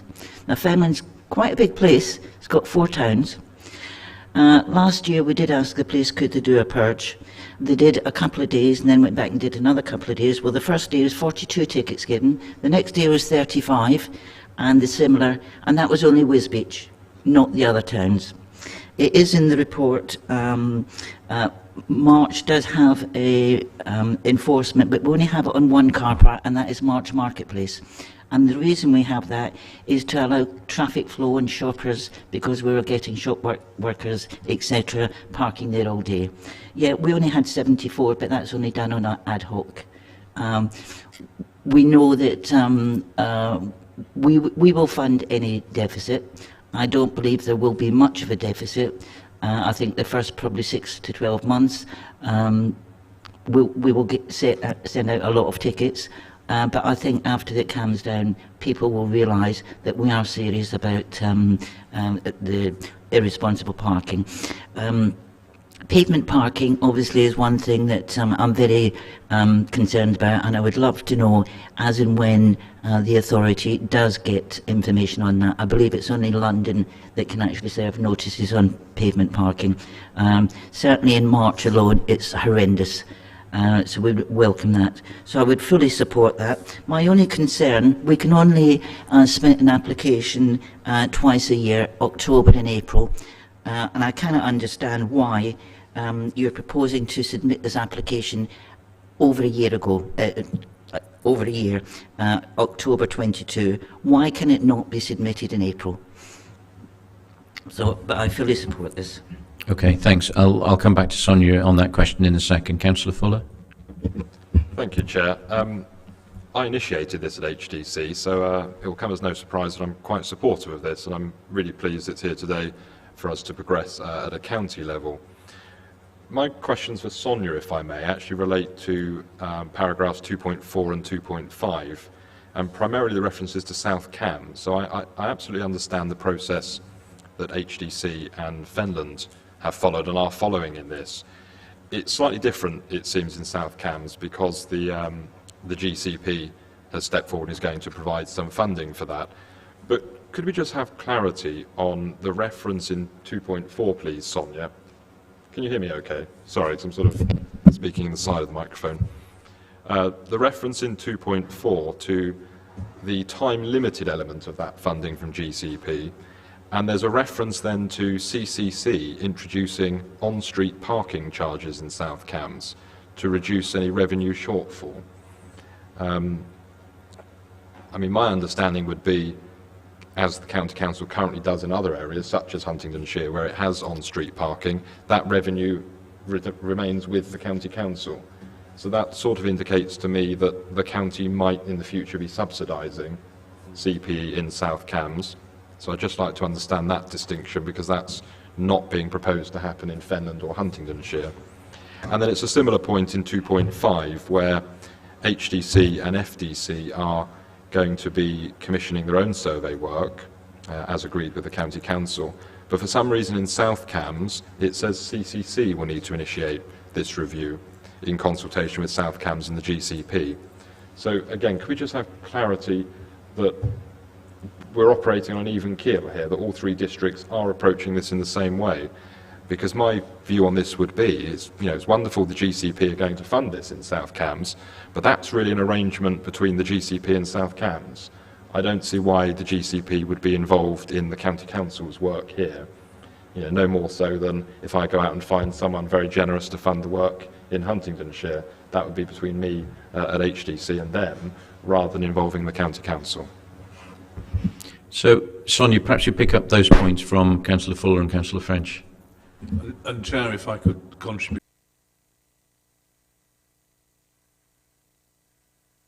Do you want me to go first? Yeah. Okay, so Councillor French, in relation to why not April 22, I mean, it's an indicative timetable. If we get to the stage where we can submit an application sooner, then obviously we would, but you know, I think it was just being realistic with quite a lot of work to go through and how long each stage. We've been working up a sort of draft project plan, but you know. Okay, fine. It's just we're itching. We're ready to go. I know.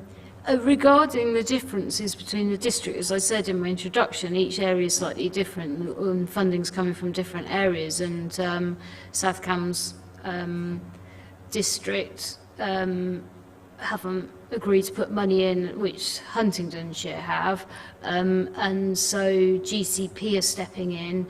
It's not clear yet how long that period of time would be for, and therefore if there's an ongoing deficit, then we would need to find funding from elsewhere, and one option could be parking charges. So it would have to be a way of, you know, there's different ways to get funding, but yeah, I can't give you an absolute clear answer, but Councillor Mills might like to. Councillor Murphy's been patiently waiting. Do you mind if Brian addresses that? Yeah, thank you. So we've got a historical issue with parking in South Cambs, which is there was no on-street or off-street charging at all. So unlike other districts like Huntingdonshire, I think this is the second application. The first one was refused a few years ago. Okay, you're shaking your head, so I misunderstood that. But there used to be a requirement for no taxation contributions to the cost of parking, and that's now changed. But we would have to get any revenue at all, we would have to introduce some charging schemes, and the only place we could do that is on street, because we don't have any off-street locations. So the situation with the GCP is they've offered to fund the preparatory work and to do an indeterminate funding for a while. That's not been decided as a point in time, and after that the district would have to be able to subsidise the losses likely to incur. One of the things that we want to do in South Cambs particularly is we want a light touch. We don't want a huge amount of activity because we believe, and the previous, when the police previously used to do the enforcement, it didn't require a lot of work because that quelled the amount of inconsiderate and illegal parking that was taking place. Since the police stopped doing enforcement almost at all, about 3 years ago, the amount of illegal parking, of course, has boomed because people know that there is no enforcement being taken. And so what we're hoping for, I think, particularly in South Cambs, is that because of the proximity to the city and the enforcement officers there, we can effectively see occasional movements out from the city enforcement system, with perhaps some more operatives able to be added, and therefore keep the cost of the enforcement scheme relatively low. Thank you. So Councillor Murphy and then Councillor Sharp. Yes, thank you very much. It's a really helpful report, and I'm interested in the period between now and the submission date in October 22. I'm really just trying to get a handle, following on slightly from what Councillor Mills was saying earlier about risks. Is there a point between now and the submission date when we have a sort of clearer view of the financial model and associated risks with taking on a scheme? And is there also a point at which we start to commit resources in earnest in pursuing this. I wonder if there are points between now and October when, in a year's time, when we will be able to perhaps revisit with the updated information, which I think would be very helpful to know. So maybe Sonia, if you take that now, and then I'll go to Councillor Sharp, then Councillor Sanderson. Well, as I said, each district's slightly different and at slightly different stages. So the South Cams work hasn't been, we haven't got the financial information from South Cams, but in the report there's some more detail about the Fennard and Huntingdonshire. So yes, there would be stages during that process where we'd have more clear information. Thank you. Councillor Sharp, then Councillor Sanderson, Councillor French, and then try and bring it to a close. Thank you, Chairman. 2 points, really. One, I think all colleagues have got an aim to reduce the level of antisocial parking that is, sort of prevalent around not just the county, but obviously around the country. But so I wish colleagues well with achieving that aim. I just wanted to touch on what East Cams are doing.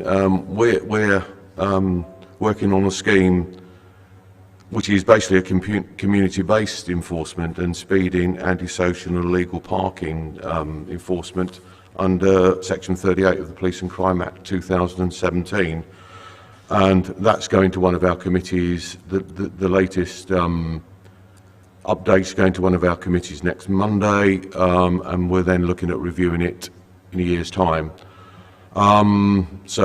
Because we've got free parking within the towns, within obviously the major town or city as it is Ely.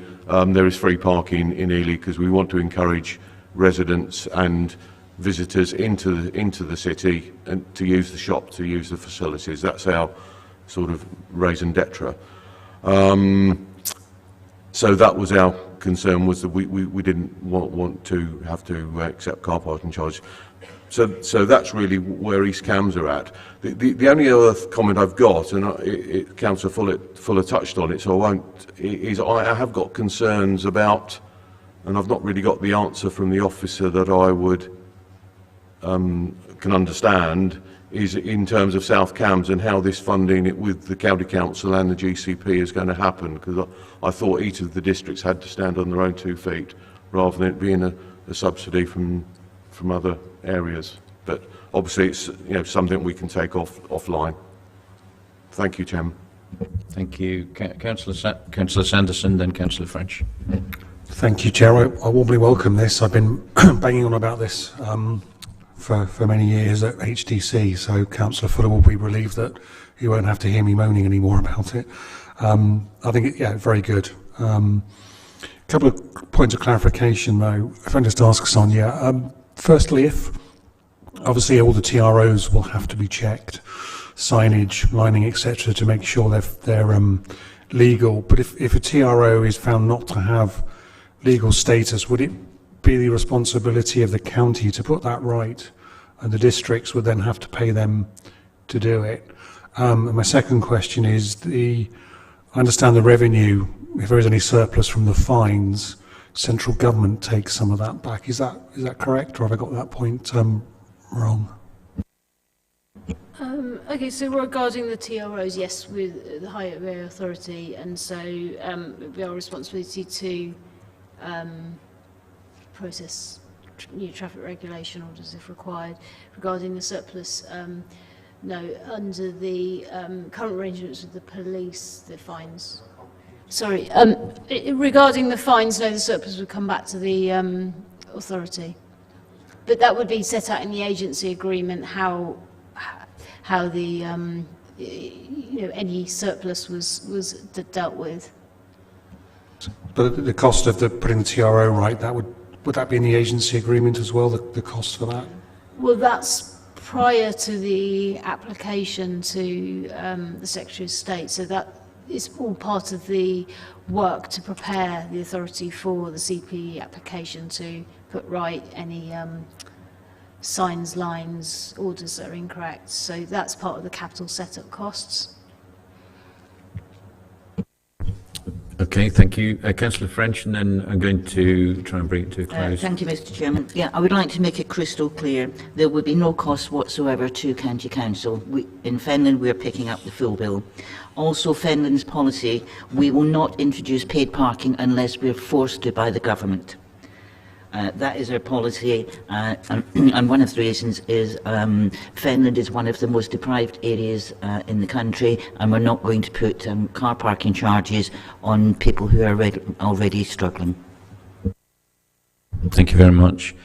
Councillor Fuller, yeah, go ahead. Sorry, Chairman, I just had a supplementary. I didn't get a chance to come back on earlier, and I'm really sorry to labour this point because, you know, you could argue South Cambs has nothing to do with me in a sense, but it's just a little bit unclear still, Sonia, I'm afraid, about what you're suggesting, because, as Councillor French has just said, Fenland, it's been made very clear to them, as it has to Huntingdonshire, that there can be no subsidy from the County Council. All costs have to be covered by the District Council.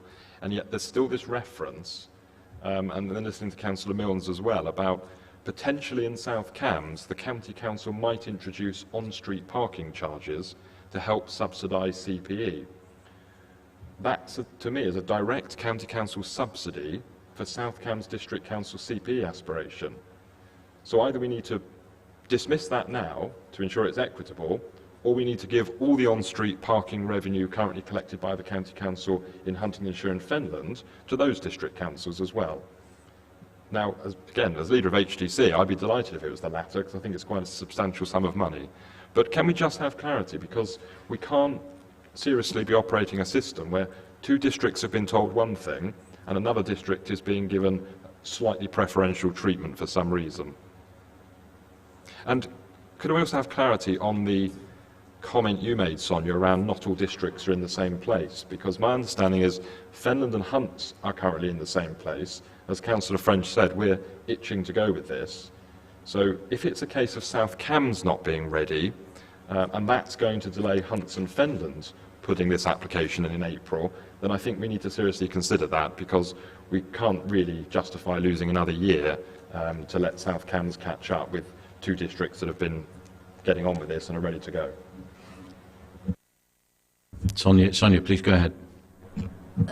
So in terms of the timetable, certainly if Hunts and Fenland were ready to go and South Cambs wasn't, then we can certainly put in the applications for those two districts ahead of South Cambs.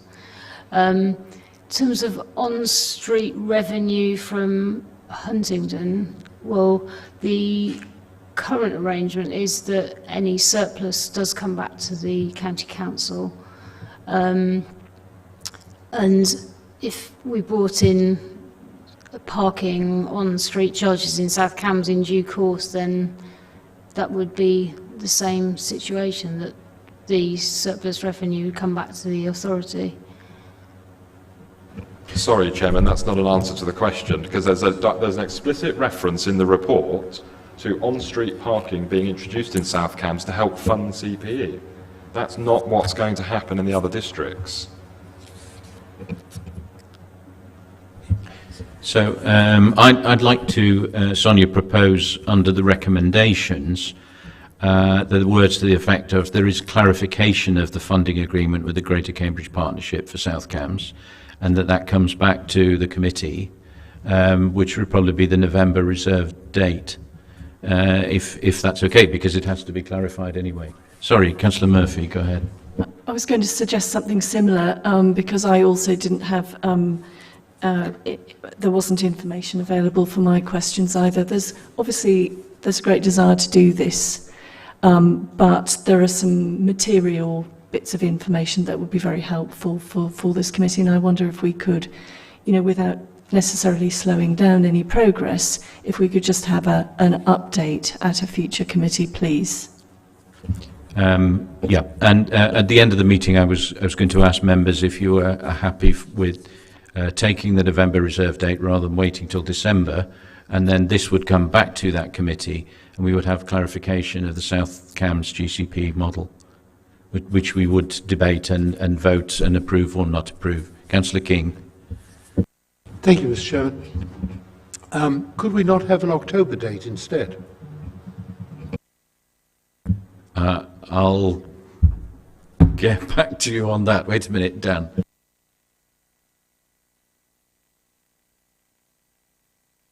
Can I come back to you offline? And just to give reassurance and to Councillor Fuller and to those members, I had said to Sonia that these programmes must be independent and South Cambs should not slow down the other authorities, and that's certainly my intention.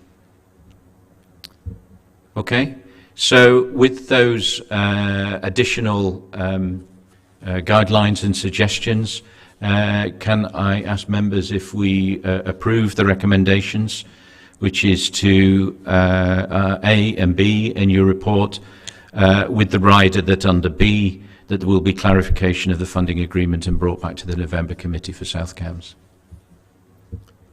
Are we agreed? Thank you, everybody.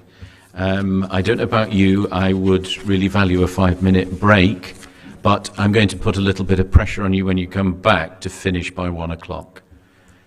So 5 minutes, it's now 12:10, back at 12:15.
On the basis of the weather being close to 30 degrees, we want to discuss the winter service plan, although it does feel like winter in here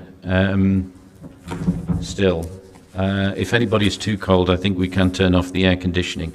So can I ask John Clark to introduce the report? Thank you, John.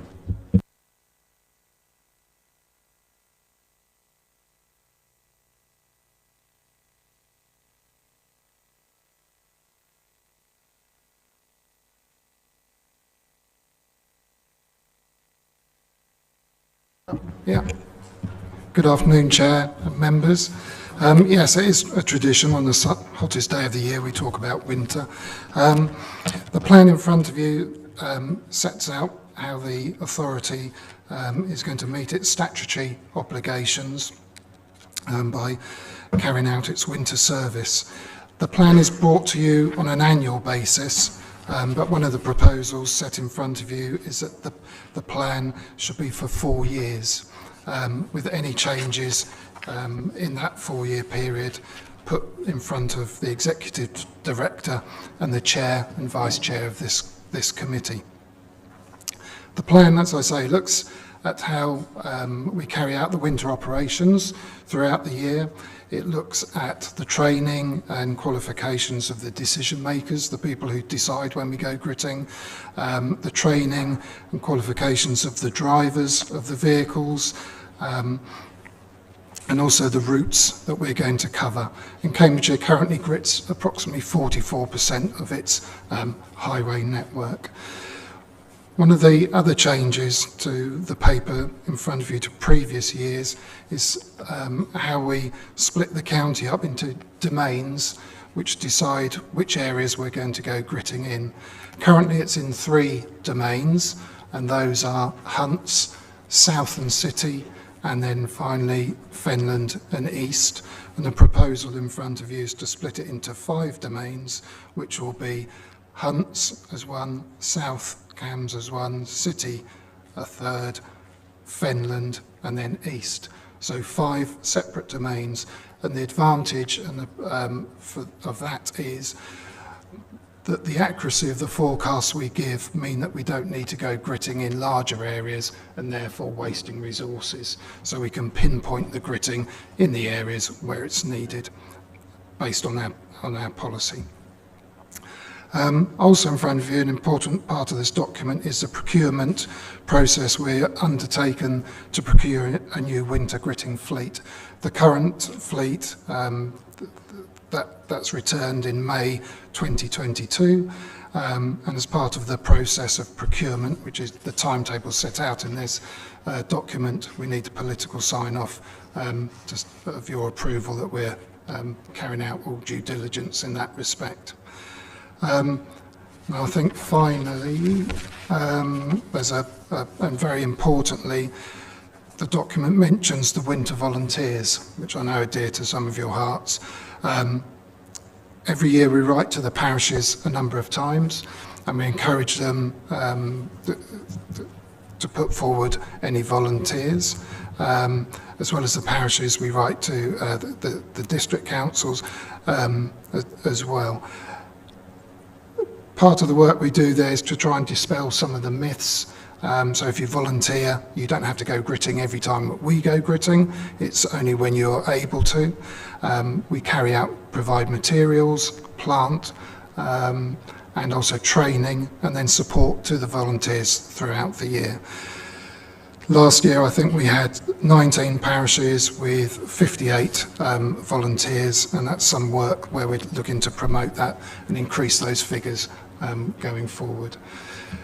Just a couple of risks worth mentioning: recruitment and retention of drivers. Nationally, you've seen that that's an issue, and that's exactly the same for us with the gritting drivers, and that's work we're carrying out at the moment. We're currently recruiting. And then the adoption of any new assets. So, for example, the detrunking of the A14 to the A1307, how we incorporate that into our existing routes. Thank you. Thank you, John. Questions for John?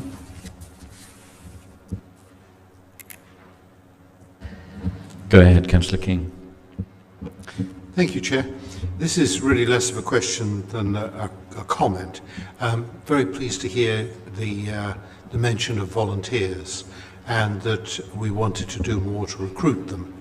And I just wondered if you could expand on how you plan to increase the number of volunteers, because I do think there's a huge amount of goodwill out there in parishes where they don't get gritting at all.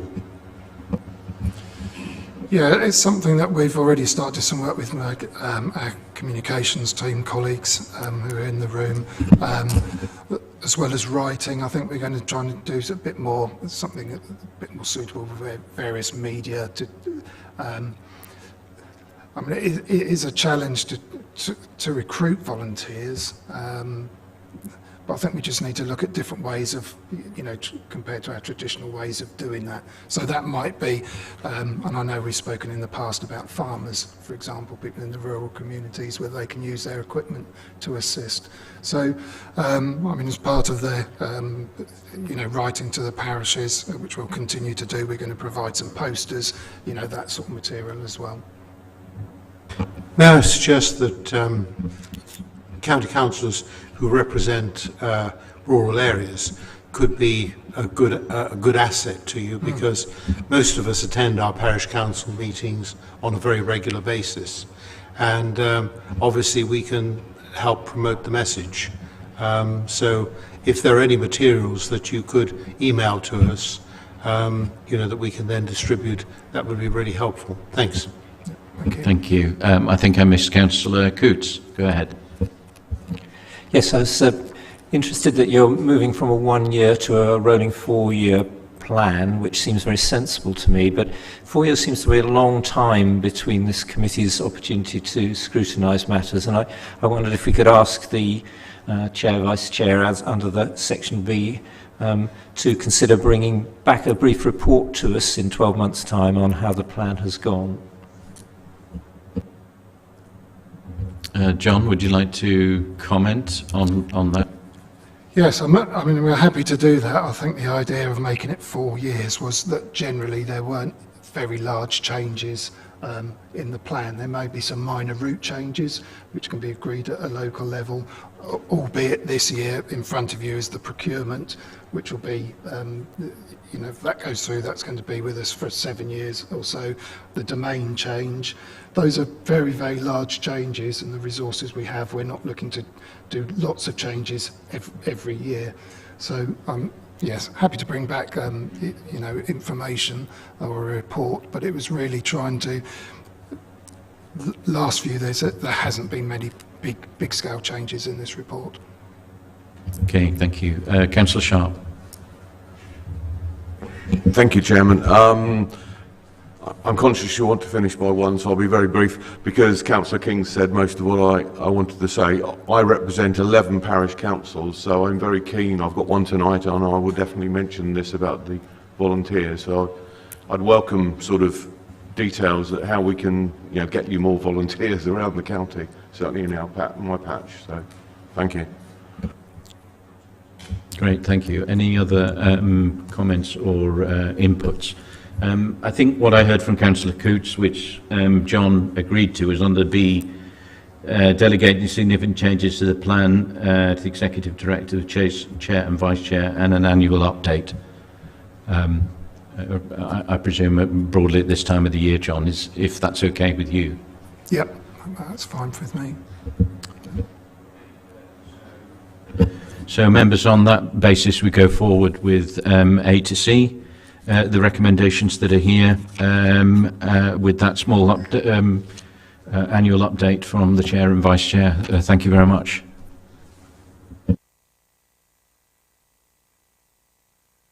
Thank you, John. So now we come to item 9, which is the Finance Monitoring Report, and I think Sarah Haywood, Finance Manager, is introducing this.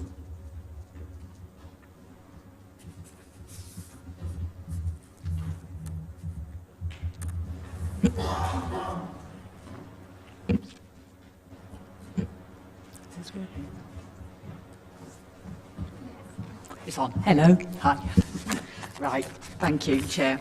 This is a finance monitoring report as at the end of July. There's relatively little change actually. On the revenue side, the bottom line position is a forecast underspend of £205,000. You will see in the detail in Appendix 1 that there are overs and unders, and the main issue is that there's some losses in income due to COVID on parking enforcement and bus operations, including park and ride. But there was provision set in the budget on the executive director line in the business plan last year to offset this, and so those two net off to balance each other off. That's all I was going to say on the actual forecast, because there is so little change. But just to also draw your attention to the fact that in Appendix B of the report, it details the procurement approach for interim resources in place and economy. And if there's any questions on those, Steve Cox can answer there. That's all I was going to say. Thank you, Chair.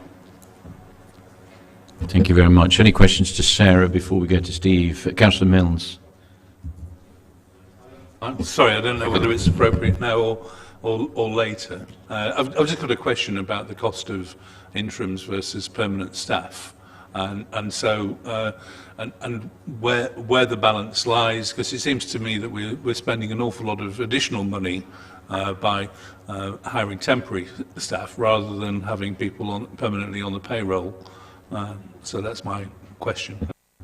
Yeah, indeed, and under Appendix B, that is something we're asked to look at. Councillor Murphy, and then if I ask Steve to pick up some of those points.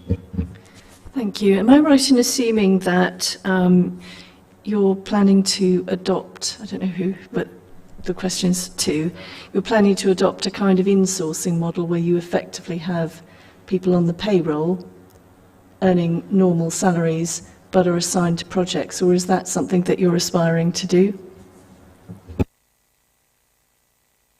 Is that Steve? I think that's for you. Yeah, thank you for the questions. On the second one first, yes, that's absolutely the case. So you'll know, members, I've circulated details of the transformation programme that we're going through in highways and transport. It started last year.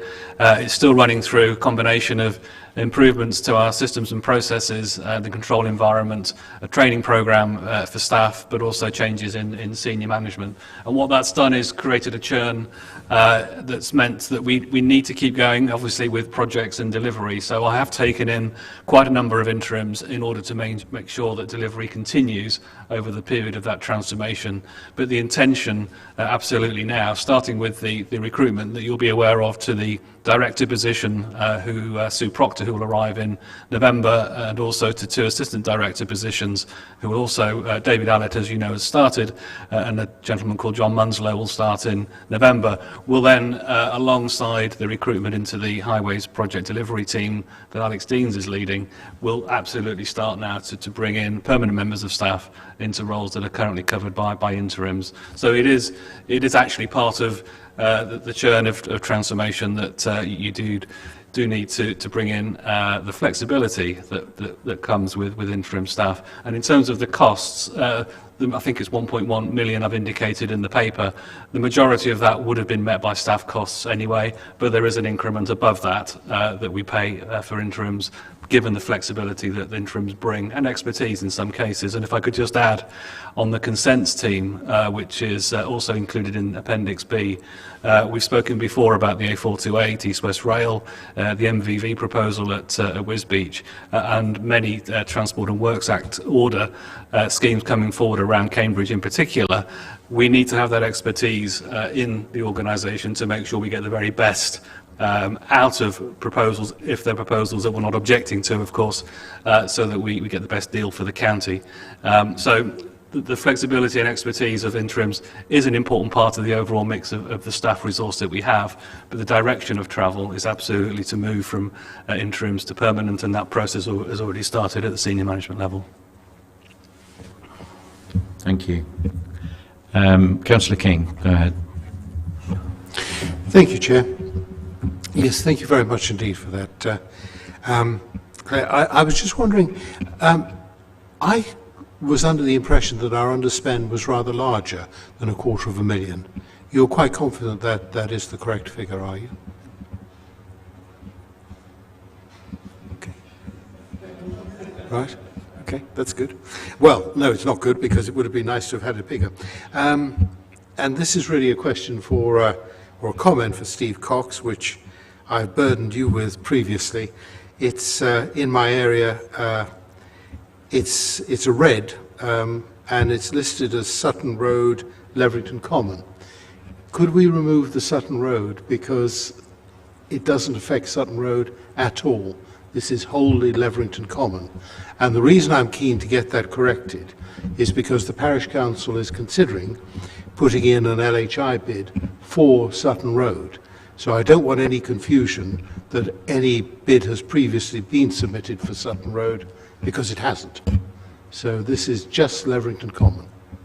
Thank you very much. Steve, do you want to comment on that specifically, then go to Councillor Sharp? Well, just to say yes, we'll certainly do that, Councillor King. Councillor Sharp. Thank you, Chairman. Two comments. One is on the HR report, which was touched on just now, page, I think it's 230. It's stated, and unless I'm missing the obvious, but it's dated a report as at the 31st of January. And I just wonder why we've got data that's sort of 7-8 months out of date, would be my first comment. And the second comment, it's a similar one, and it's on page 217. It's in my ward, and I just want, it's a red one, it's Wesley Waterless, under Councillor Shooter, who's my predecessor. Maybe offline again, get some more. I'm aware of a bid that went in there a couple of years ago because I was involved in it, and I'm aware of another bid that's going to be coming your way at the end of this month that they're working on. So if I could get some more details offline, happy to take that one offline. Thank you. Okay.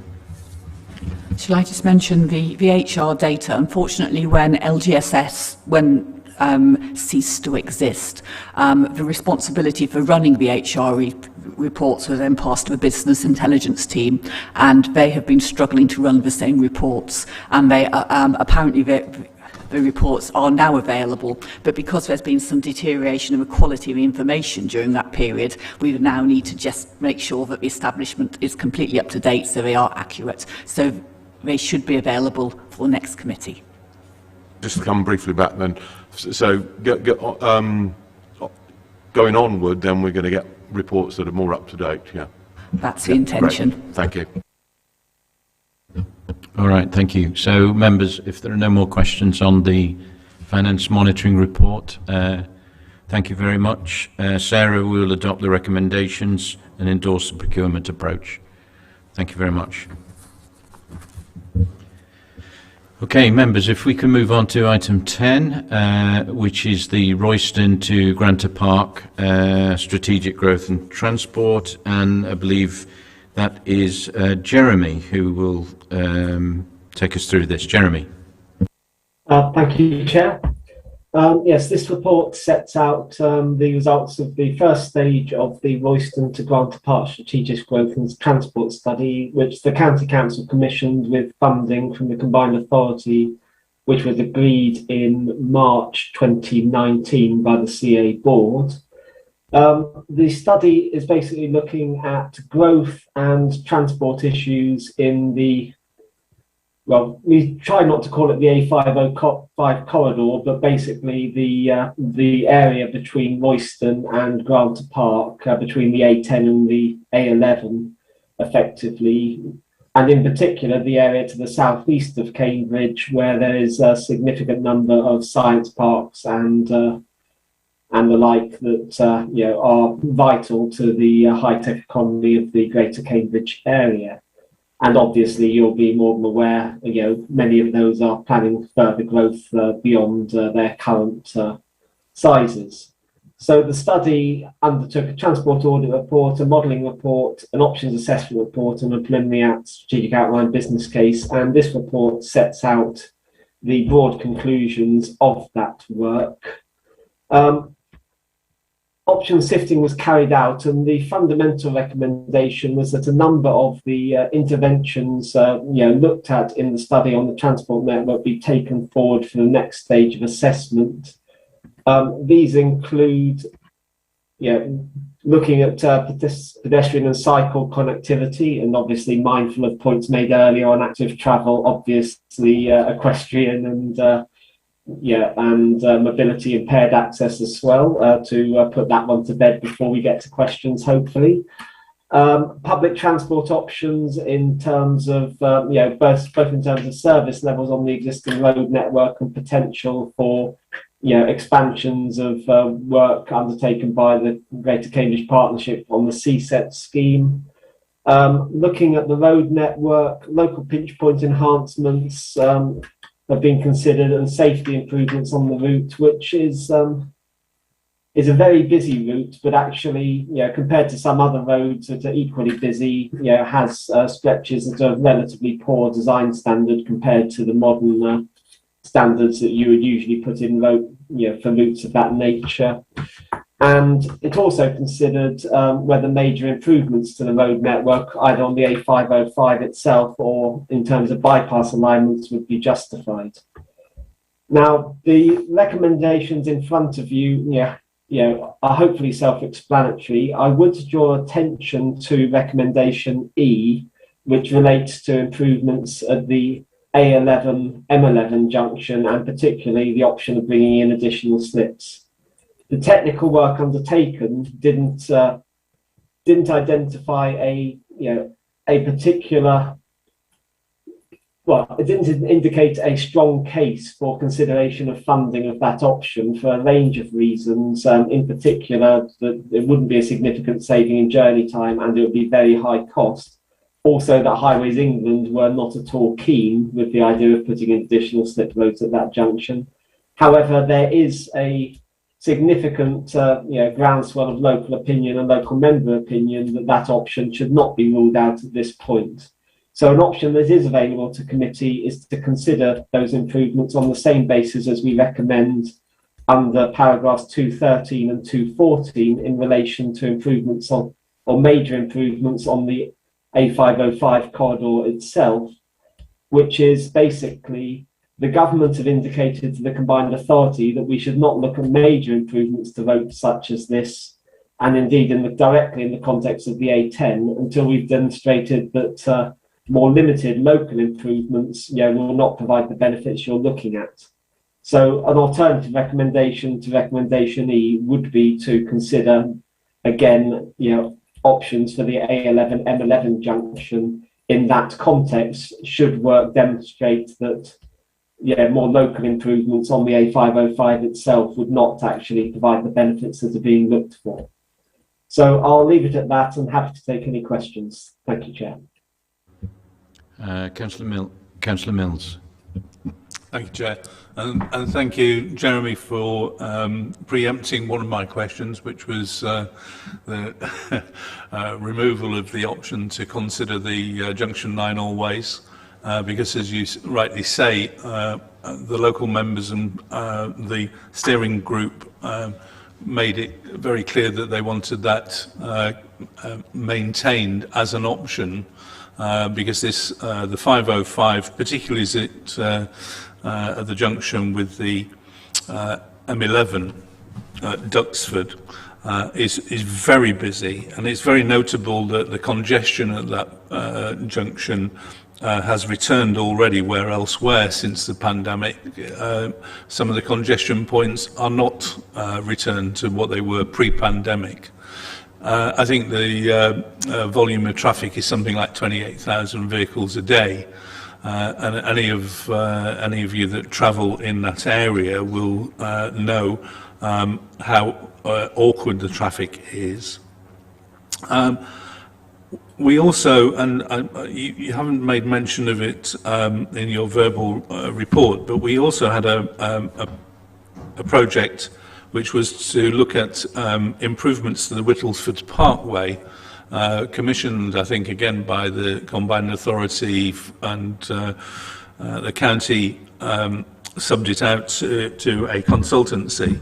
And again, locally, so I'm a member of the Shelford and Whittlesford Rail User Group, and we were very disappointed that more improvements didn't come forward in that suggestion or in that proposal of the master plan. We felt the lack of ambition was regretful, and the relatively small changes that are being, the incremental changes that are being suggested in this report, again, are somewhat disappointing from a local member perspective, when we have so many of the primary bioscience buildings and companies in this area. So whether it's the Genome Campus, Grant Park, Babraham Science Park, and hopefully in the future Huawei coming to Sawston. So I just express some reservations about the lack of ambition both in the Whittlesford Parkway and on this scheme altogether. I'm not convinced that it will see any major improvement over that congestion that we see today. Jeremy, do you want to comment? Certainly. Firstly, Councillor Milnes, on traffic, it's actually the busiest section pre-pandemic, took about 28,000 vehicles a day, which puts it up there with the busiest sections of roads in the county that the county council manages. This is roughly the same as the A141. Sorry, Jeremy. I thought I'd said 28,000. Maybe I. Oh, apologies. I heard 20. The advantages of being remote. Yes, I think your characterisation of the road as one of the busiest in Cambridgeshire that we manage is absolutely right. It's only roads that are managed by Highways England that are busier. Indeed, actually, there are parts of the 505 that are busier than parts of the A11. So in that context, yes, it is a very busy road and it isn't of a particularly high standard. I think in terms of the level of ambition, I think there are a number of different elements that need to be brought into play, and obviously, carbon is a big one of them. And I think this is partly the context in which government and the combined authority are coming at it, in that they would prefer us to firstly get options that give people other choices before they go to major road building, as the solution. And I think there's obviously an issue there for members to debate and and come to a view on as to what is the right solution in any case, and that needs to be informed by the technical work. But I think in terms of congestion and delay on the 505 corridor, I would hope that the work that we were able to do as part of the next stage of the CA confirmed funding would hopefully allow members to take a balanced view on what the right priorities were, and whether we do need to be more ambitious in terms of what we're looking for on the transport network as a whole and the road network in this area. Okay, thank you, Jeremy. Are there any other member comments or input? I mean, based on the discussions, what Councillor Milnes has said, and I think Jeremy's accepted that under recommendation E, we would just delete the word not. So then that would read the option, all junction 9, all movements option should be included for consideration. Strategic business case. Yes. Thank you. Smith. It was just a quickie. I saw there was an email come through via Dan from Susan van der Ven, which I've looked at. Does her comments get taken into account? Yeah, thank you very much. That's a good reminder. Dan, yes, I think you have comments from Councillor van der Ven.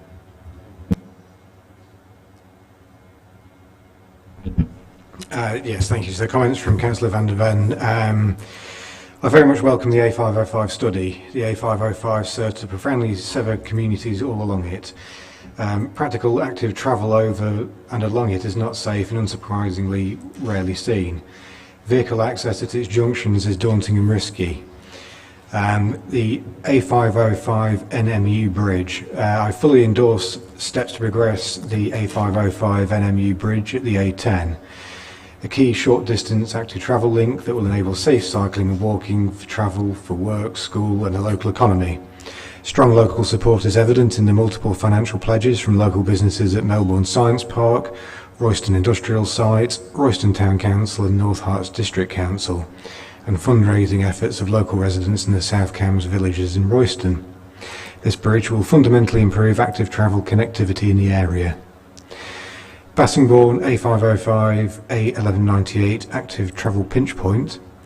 An opportunity to improve this pinch point exists with Herts County Council's current efforts to create a public right-of-way over the Ivy Farm Bridge connecting Royston and Bassingbourn, which would open a safe pedestrian link to employment and rail links in Royston, as well as employment and schools in Bassingbourn. Please support Hertfordshire County Council's work on behalf of Cambridgeshire and Hertfordshire communities. And finally, Melbourne New Road Junction with the A505. Access in both directions is difficult, especially with the right turn out of New Road towards Royston. This results in an avoidance of the A505, resulting in increased cut through via unsuitable village roads. Please consider this junction for remedial measures. Thank you very much. So, members, we have... sorry. So, members, unless there are any other inputs, with that amendment to recommendation E, that we would agree with the recommendations A to F. Thank you very much. Oh, sorry, Councillor Minns. Yeah, just excuse me, it was a while ago since I read this. Are we reconvening the steering group? Yeah, so under item F, so I've made suggestions to Councillor Matt Maguire. I think he's been away, but as soon as he's back, we will confirm that. Thank you. Thanks for the reminder. Okay, members, if we can move to, please, item 11, which is the business planning proposals. I think this is the opening update and review as part of the process for next year, and hand over to Steve to take us through this. Thank you, Chair. This is really just to introduce the business planning process for this next financial year. There's a lot of context here that's common across all committees, but the focus on the areas that are being explored are, I think, start on paragraph or section 4 onwards on the implications possibly for Highways and Transport Committee. It's really just a flag where we're going to be looking at options, so any thoughts or comments will be welcome at this stage before we come back to committee later in the autumn with business cases that will be based on this list, but not necessarily all of them will be taken forward. So I'll leave it there. Thank you, Chair. Okay, any questions for Steve on the high-level plan? We're also asked to comment on the list of proposals, which is in section 5.2. That is a little bit of it's an initial list of ideas around savings and or income generation, but no numbers have been applied to any of those at the moment. So it's literally the opening views. Are there any comments or suggestions? Councillor Milnes and Councillor King and Councillor Smith. Just a quick question. South Cambs has introduced an LED programme which is now more or less complete, and that's had the advantage of significant savings on electricity. But we've got a PFI contract for the lighting in county, and I wonder whether that means that PFI contract would need to be rewritten to accommodate an LED programme, which I'd welcome. So maybe let Dom comment, and then I'll come to Councillor King and Smith. So the current contract is flexible enough to allow us to make changes to it. So it will be an investor-safe proposal. The lanterns that we currently use in Cambridgeshire are actually quite efficient anyway, but they're not LED. However, before we understand what the full implication is, we'll need to do some work with Balfour Beatty, because over the years the cost of LED lanterns has come down significantly, and the efficiency has increased as well. So the last time we assessed this, it didn't prove to be fruitful, but it's probably worth a re-look to see whether that will come out with anything. The other thing to bear in mind, alongside just an LED programme, would be the use of dimming. So dimming the lanterns, which also saves electricity, and having done this exercise in a number of other places, it's hardly noticeable to the human eye that even if you dim the lanterns by 50%, you can barely tell the difference. So it's worth looking at it.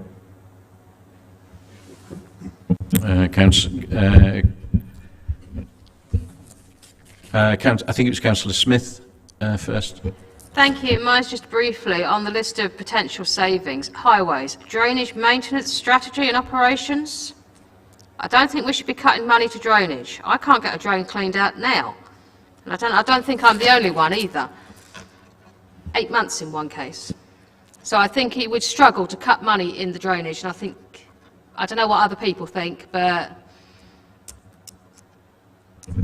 Dom, or Steve, do you want to comment? I was going to say, I think this is the reverse. This is about how we can use innovation and technology better to maintain our drainage perhaps more efficiently than we are doing at the moment. So it's about an investment rather than a saving. Okay, so we're not going to be cutting money in drainage maintenance. No. The idea here is that we use better ways of investigating issues in our drains across the county so that we can spot in a more timely way where we think issues are going to arise, so we can be more efficient in our drainage operations. So it's about investment in innovation to make the service more efficient than cutting money. Okay, thank you. I just had to check. Dom, would you like to comment also? Yes, Councillor Smith. As you know, drainage is on a cyclical basis at the minute.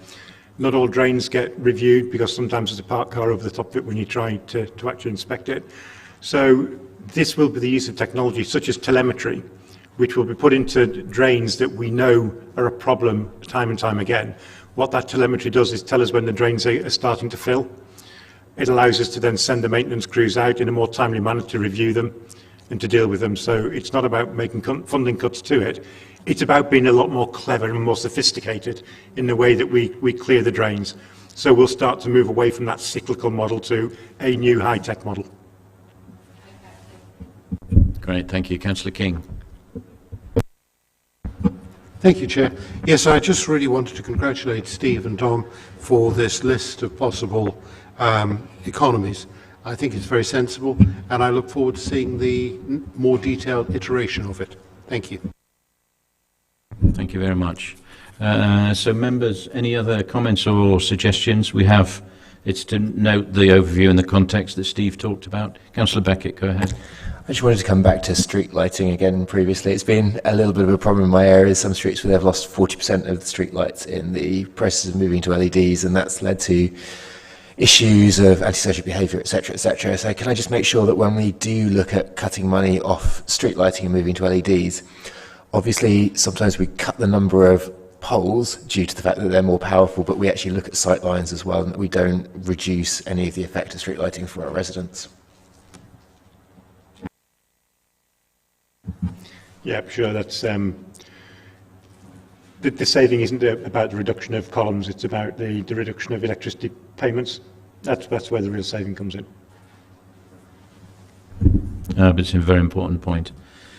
Okay, members, so I think if you are happy to accept the recommendations, the overview and context, and we commented as we did on the list of proposals. Thanks very much. So members, if we come to the last item, which is the agenda plan, I know we had questions raised, which I'm just going to throw out to the floor. We've got a 4th of November reserve date for a committee. I know that there was some questions, if perhaps we could answer offline for an October date. Would that be okay? And we'll try and get that to you as soon as possible, given where we are. For the November date, are there issues that members particularly would want to go on to the November agenda? From my point of view, I'd like to be able to do more of a deep dive on HGV. That's slightly unfair because Sonia's not here, but that's one thing that's top of mind. Councillor Smith.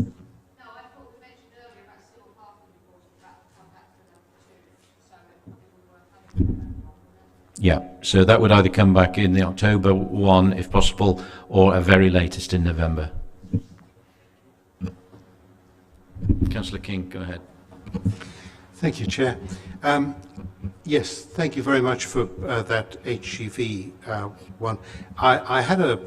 Sonia facilitated a meeting about the Guyherne roundabout and the temporary weight restrictions. that was very illuminating. And one of the things that concern me particularly is that we don't actually have a policy for this. And I think, given the works coming up with with Highways England, that we should develop one quickly. And we had a presentation at our last committee, or the one before, about some of the possible ideas for discouraging HGVs from using inappropriate roads. So I think we do need to incorporate all of that, including the temporary weight restrictions, into a policy. And I would really welcome that, Chair. The second thing I would suggest is I do think we ought to have something about this multi-user surface that I referred to earlier. I know that's coming in the active travel, but maybe we could separate that out from the active travel so that we could have a look at that, at the different surfaces that might be available and when they could be most effectively used. And finally, I just wanted to say how much I welcome seeing appointments to outside bodies back on the agenda plan, because I do think it's important, for the sake of transparency, that that does come to the committee. Thank you. Thank you. Thank you very much. Councillor Murphy, sorry, I think we missed you. That's right. To come back to what needs to be on the agenda for another date, let's say November, it's King's Parade. Please, an update on the A14 item I mentioned in relation to Bar Hill. Active travel, there's several strands to this. There's the consultation from Mill Road, there's wider issues about information for the current tranche of schemes, etc. So there's, and also the items, the matters that are coming from Greater Cambridge Partnership as well. So there's a multifaceted number of things for active travel which I think need to come to a committee. Thank you. I would support all of those, Mr. Chairman. Thank you. Yes, thank you both. Steve, do you want to comment on the forward plan at all and those issues and items? I think my main comment would be about if we have an October and or a November meeting, is just getting the number of items right, so that we get the key ones through in November and perhaps the remainder in December. So if we could take away those and perhaps work with Peter and Jerry to sort of work through what we can bring in October or November and then into December, but recognising particularly, I think, on active travel, that is something that we do need to bring through. Councillor Milnes, go ahead. You mentioned HGVs, Chair, and the government are continuing their longer semi-trailer trials, and this is particularly pertinent to those of us that live in rural areas where there is effectively no control offered by signage, so it remains to be a police-controlled matter, and we know with the amount of resources that the police have that they're unlikely to do anything effective if that comes to pass. So I think I'd like to see that item discussed on an agenda as soon as possible, please. Thank you. And certainly take on board and have a discussion scheduled with Steve on the forward programme for active travel and how we discuss that. Okay, are there any other items? No. I said I would finish at 1 o'clock. I hope I didn't pressurise you too much. Thank you, everybody, for your attendance, the officer attendance. Thanks to Dan for your support and all of those joining online. Safe journey home.